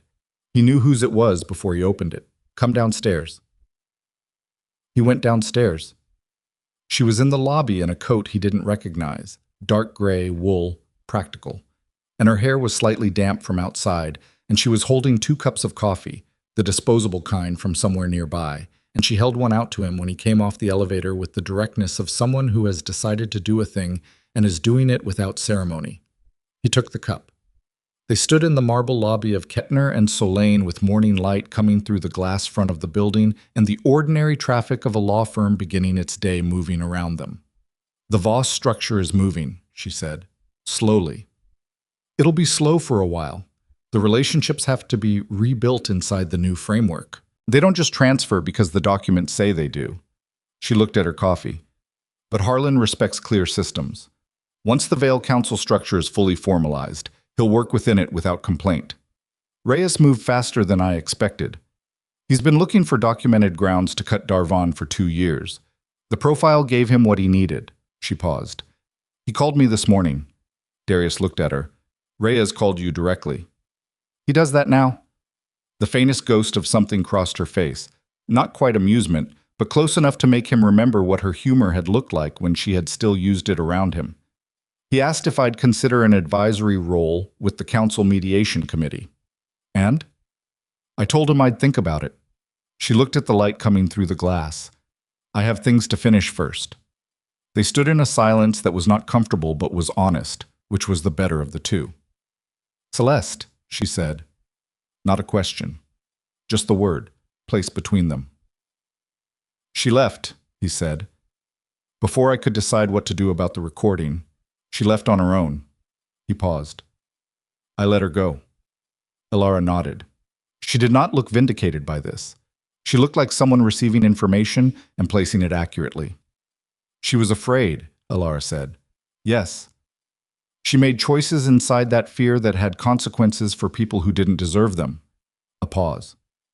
But she wasn't the engine of what happened. Darvain was. She was a lever he used because she was available and afraid, and he is good at finding levers. I know. She looked at him. Are you all right? He held the question at its actual size, which was something he had not always done with questions about himself. I don't know yet, he said. The legitimate holdings are stable. The criminal operations, I'm dissolving several. It's going to be a long process, and it's going to cost more than the financial losses. There are people whose situations will change because of it, and I'm responsible for those changes. He paused. I'm not looking for credit for doing it. I should have done it a long time ago. She was quiet for a moment. The property company, he said, my father's original holding structure. I'm putting it into a community development trust. The Aldrich Trust, my mother's name. He looked at his coffee. It's been generating returns for 30 years that went into things I'm not proud of. It should have been doing something real. Elara was quiet for a moment longer. Then she said, Your father would have hated that. Yes, Darius said, he would have. The recognition passed between them. Not warmth, not the warmth of people who are reconciling, but the specific recognition of two people who have shared enough history to have references that don't require explanation and who are honest enough to acknowledge that shared history exists even when the relationship that held it no longer does. I'm not coming back, she said. I know. I know you know. I'm saying it clearly because clarity is the only thing that's been useful in the last 3 weeks. She looked at him directly. What we had, parts of it were real. I want to be honest about that because the dishonest version, where I pretend it was all damage and nothing else, isn't true. What parts? He said. He asked it not as a man grasping for something, but as a man who genuinely wanted to know the honest answer. She thought about it. She gave the question the respect of actual consideration. The beginning, she said. When you were less certain then, less finished. There was a version of you in the first years that hadn't yet decided he already knew everything. She paused. And some of the middle. The times when you were tired enough to stop performing and just be a person. She looked at the floor briefly, then back at him. I stayed for those moments longer than I should have. I kept waiting for them to become the rule instead of the exception. They weren't. No, she said. They weren't. And that's not entirely your failure. I made a choice to stay in a situation I understood clearly by year 8, and I called that choice loyalty, and it wasn't loyalty. It was a failure to respect my own judgment. She paused. That's mine. I carry that. He looked at her.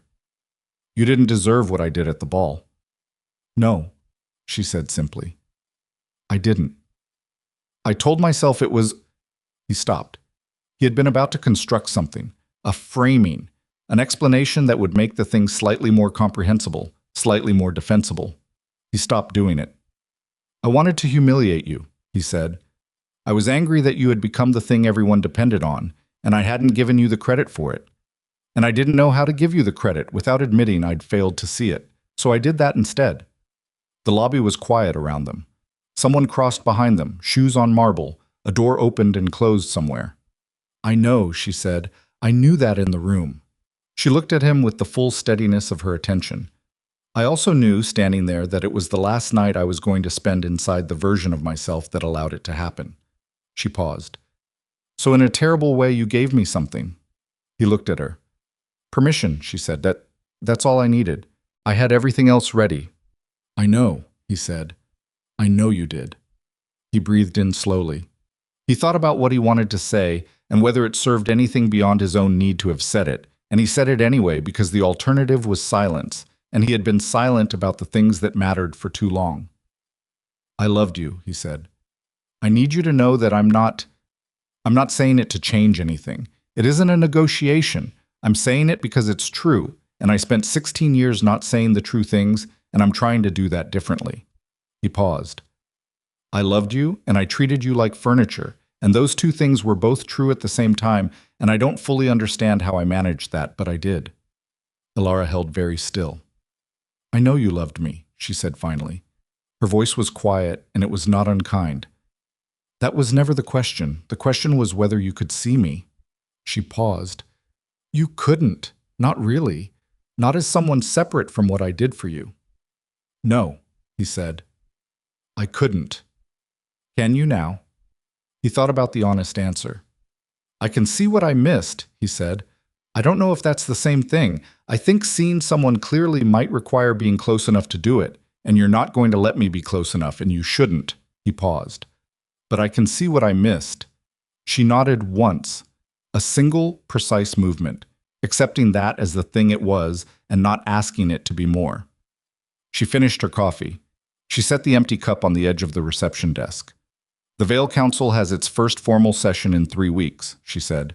She had shifted registers, back to the practical, the structural, the language of the work they both had left to do. Marin's office will send the documentation to your legal team.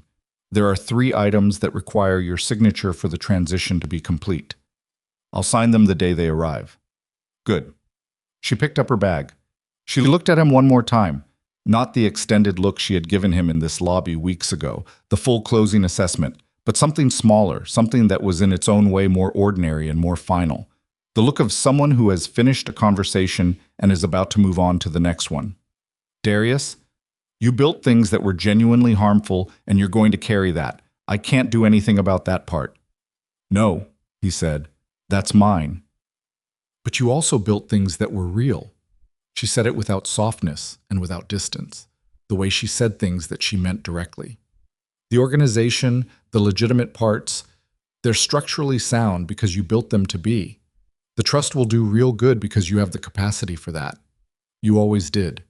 She paused. You just kept choosing something easier.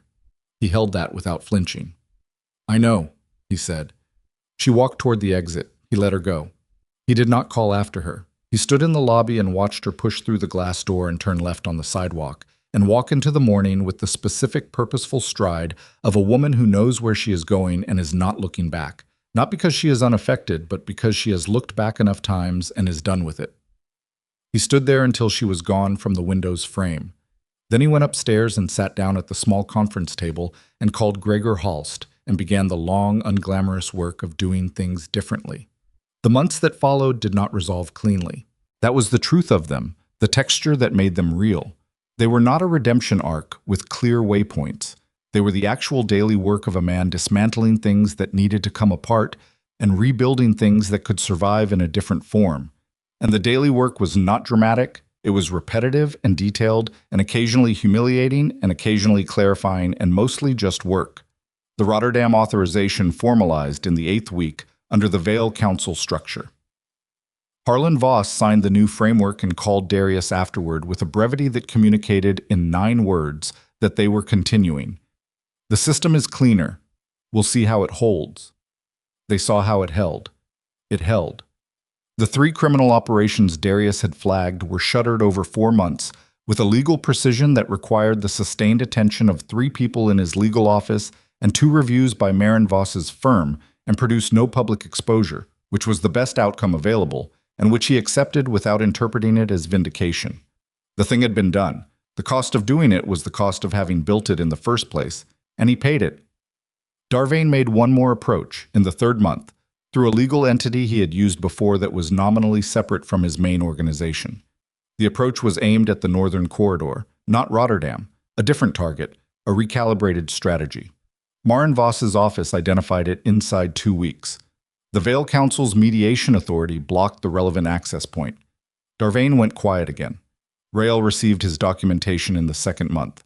Darius's legal office processed the request the day Kettner and Selene submitted it, without questions and without conditions. Solon tracked, loosely, that Rael was somewhere in southern Portugal, which was a specific kind of vagueness that meant Rael was safe, and Solon was ensuring the vagueness remained intact.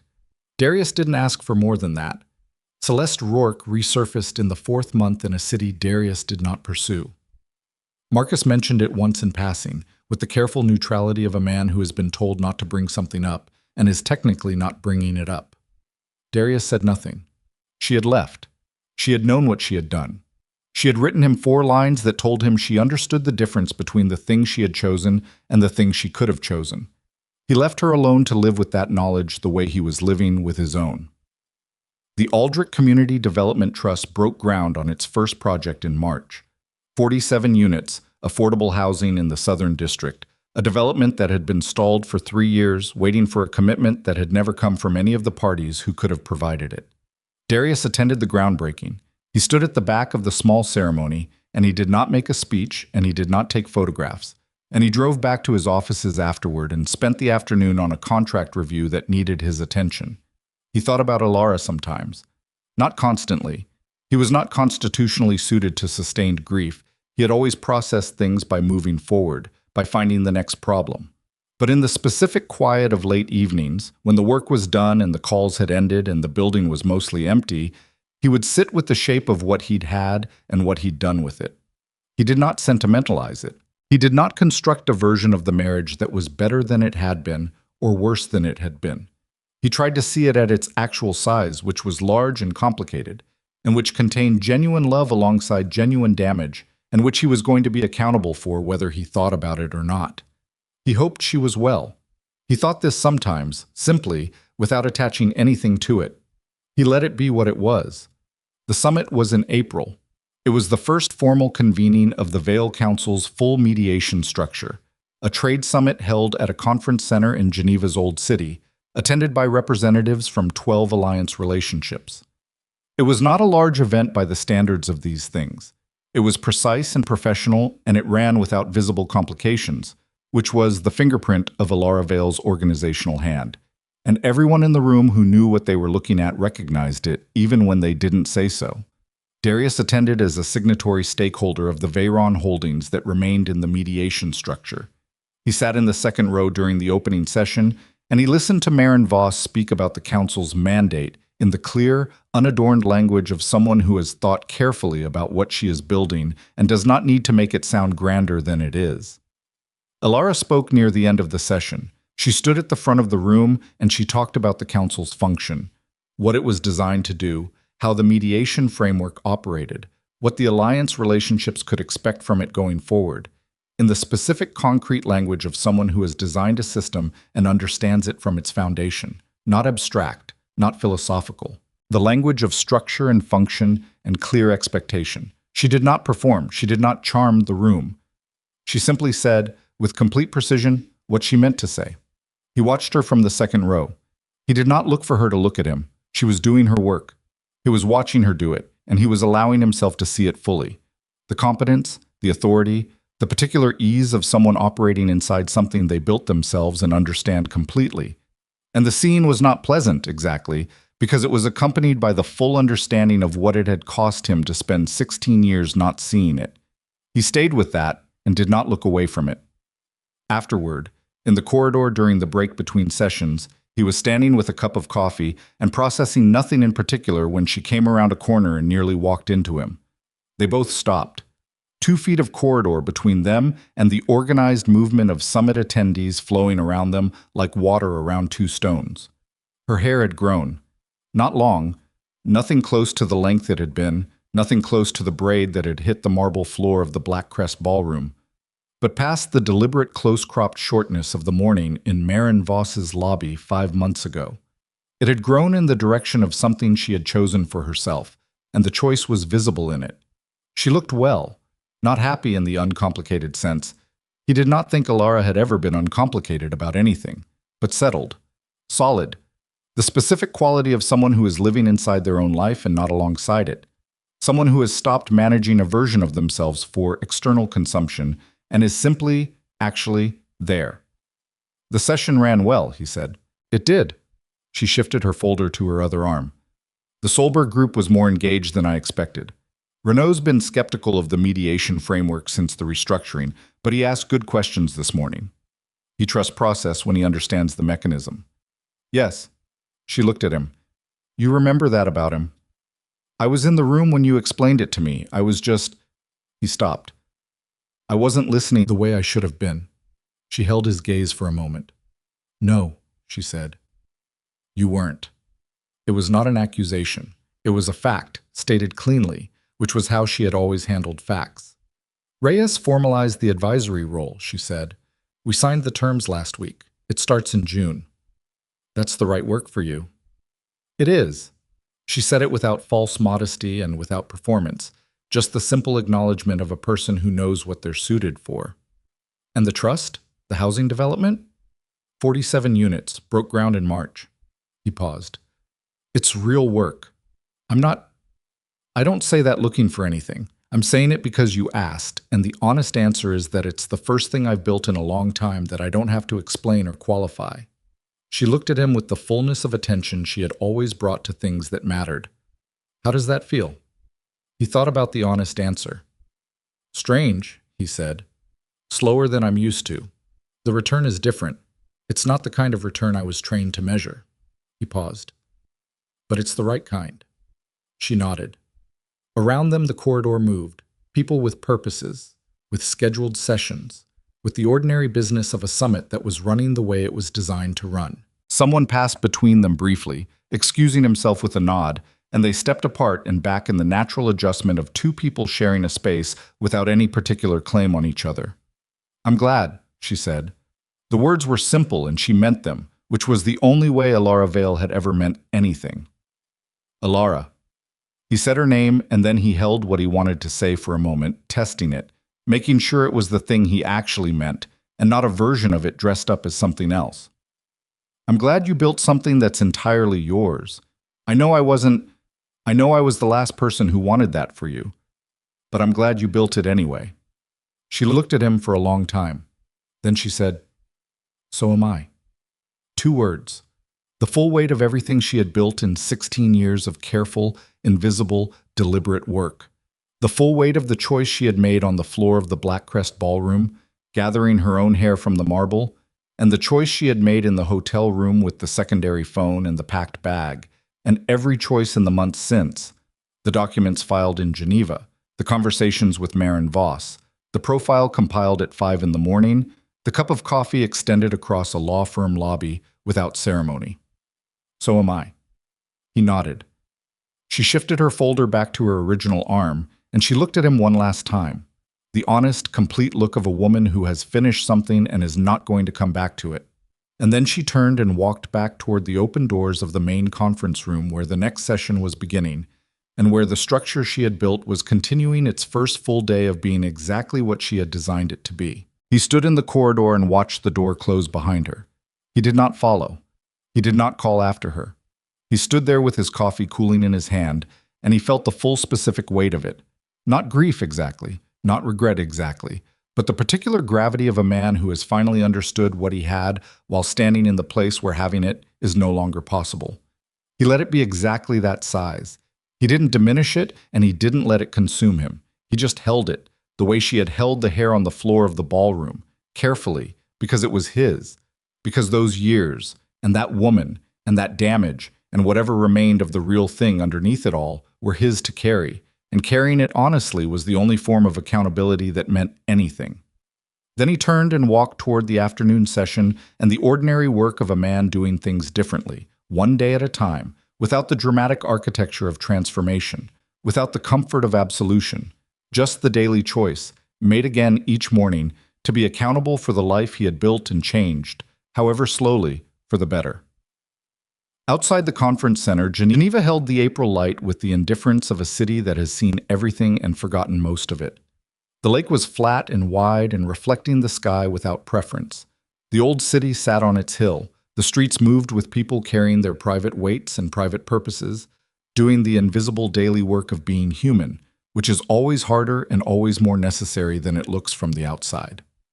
Elara Vale walked toward whatever came next. She did not look back. Her hair was growing back in the length and shape she had chosen for herself, and it would keep growing in its own time, in its own direction, entirely and irrevocably her own. The glass door closed behind her, and he watched her go through the lobby window. She turned left on the sidewalk, into the morning, into the specific anonymous business of a city that didn't know her name. And she walked without looking back, not because she was unaffected, but because she had already looked back enough times, had already turned around enough times, in enough hotel rooms and long evenings and dinners where he had been on his phone, and this time she was done turning. He stood in the lobby for a while. Then he went back upstairs and sat down at the small conference table and picked up his phone and called Gregor Halst and began the long, unglamorous work of dismantling the pieces of the organization that needed to come apart and stabilizing the ones that could survive. It took months. The Rotterdam authorization formalized under the Vale Council structure in the 8th week. Harlan Voss signed the new framework with the specific satisfaction of a man who has found a system that is clearer than the one it replaced, which was what Elara had designed it to be. The 3 criminal operations Darius had flagged for dissolution were shuttered over a period of 4 months, with a legal precision that Petra from his own office coordinated and which was reviewed twice by Marin Voss's firm to ensure there were no exposure problems on the transition side. The Darvain situation resolved itself in the way these things resolve, not dramatically, but through the accumulated weight of closed doors.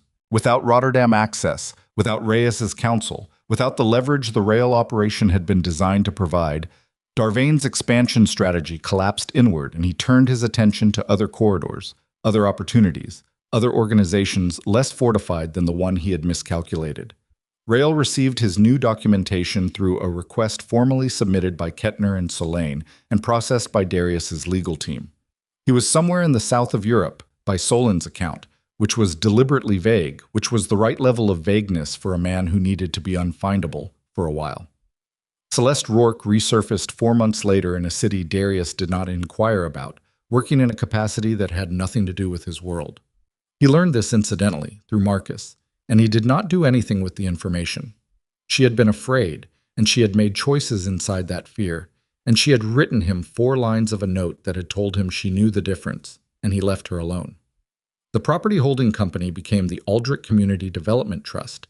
He kept the Aldrich name because it had been his mother's name, not his father's, which was the correct name for something he was trying to make useful. The Trust's first project was a housing development in the Southern District that had been stalled for 3 years waiting for backing. It broke ground in the spring. He did not become a different man overnight. He had told Elara he didn't know if he could do things differently, and that had been the most honest thing he had said to her in years, and it remained honest in the months that followed. There were weeks when the old impulses surfaced, the reflexes of control and domination, and the management of narrative, and he acted on some of them before he caught himself.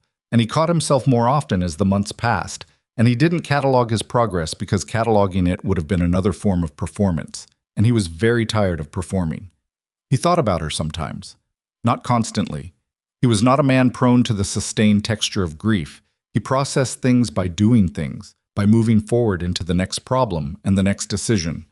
But sometimes, in the specific quiet of late evenings when the work was done and the calls had ended, he would sit with the shape of what he'd had and what he'd done with it. He had loved her. That was true. It had not been the right kind of love. It had been the love of a man who had never fully distinguished between loving someone and possessing them, had never understood that those were different countries with different governments and different languages. But it had been real, in the limited and imprecise way that things are real when you understand them only partially. He hoped she was well. He did not say this to anyone. He thought it in the quiet and let it be what it was. The summit was in April. It was a trade and mediation summit under the auspices of the Vale Council, the first formal event convened under the new structure, held at a conference center in the old city of Geneva, attended by representatives from 12 alliance relationships that the Vale Council now formally mediated. It was not a large event by the standards of the world these people moved in. It was precise and professional and ran without visible complications, which was the fingerprint of Elara Vale's organizational work, and which everyone in the room recognized even when they did not say so. Darius attended as a signatory stakeholder of the Veyron holdings that remained in the mediation structure. He sat in the second row during the opening session, and he listened to Marin Voss speak about the council's mandate, and he watched the room. The faces of the men who had once answered calls from his office and who now sat in a structure that answered to no single person. Elara spoke briefly toward the end of the session. She stood at the front of the room in a dark suit, and she talked about the function of the mediation framework in clear, specific language. Not abstract, not philosophical, concrete and structural, the way she had always talked about things that mattered to her. She did not look at him while she spoke. She was not avoiding him. She was doing her work. Afterward, in the corridor outside the main room, during the break between sessions, he was standing with a cup of coffee, a real one this time, from a proper machine, when she came around the corner and nearly walked into him. She stopped. He stopped. They were 2 feet apart in a corridor in Geneva, and all around them people with purposes moved past, and the world continued its indifferent business. Her hair had grown. Not long, not the length it had been, not even close, but past the deliberate shortness of that morning in Marin Voss's lobby. It was the length of a woman who had not been making decisions about her hair based on anyone else's preferences for some months and whose hair showed it. She looked well. That was the word. Not happy, specifically, not peaceful, specifically, but well in the sense of a person who is living inside their own life rather than alongside it. The session ran well, he said. It did, she said. Reyes looked satisfied. He's a man who's satisfied when structures are clear.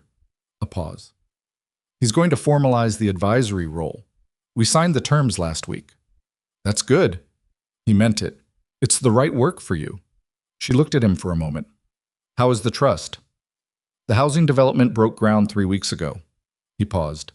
47 units. Affordable range. The contractor is... He stopped himself.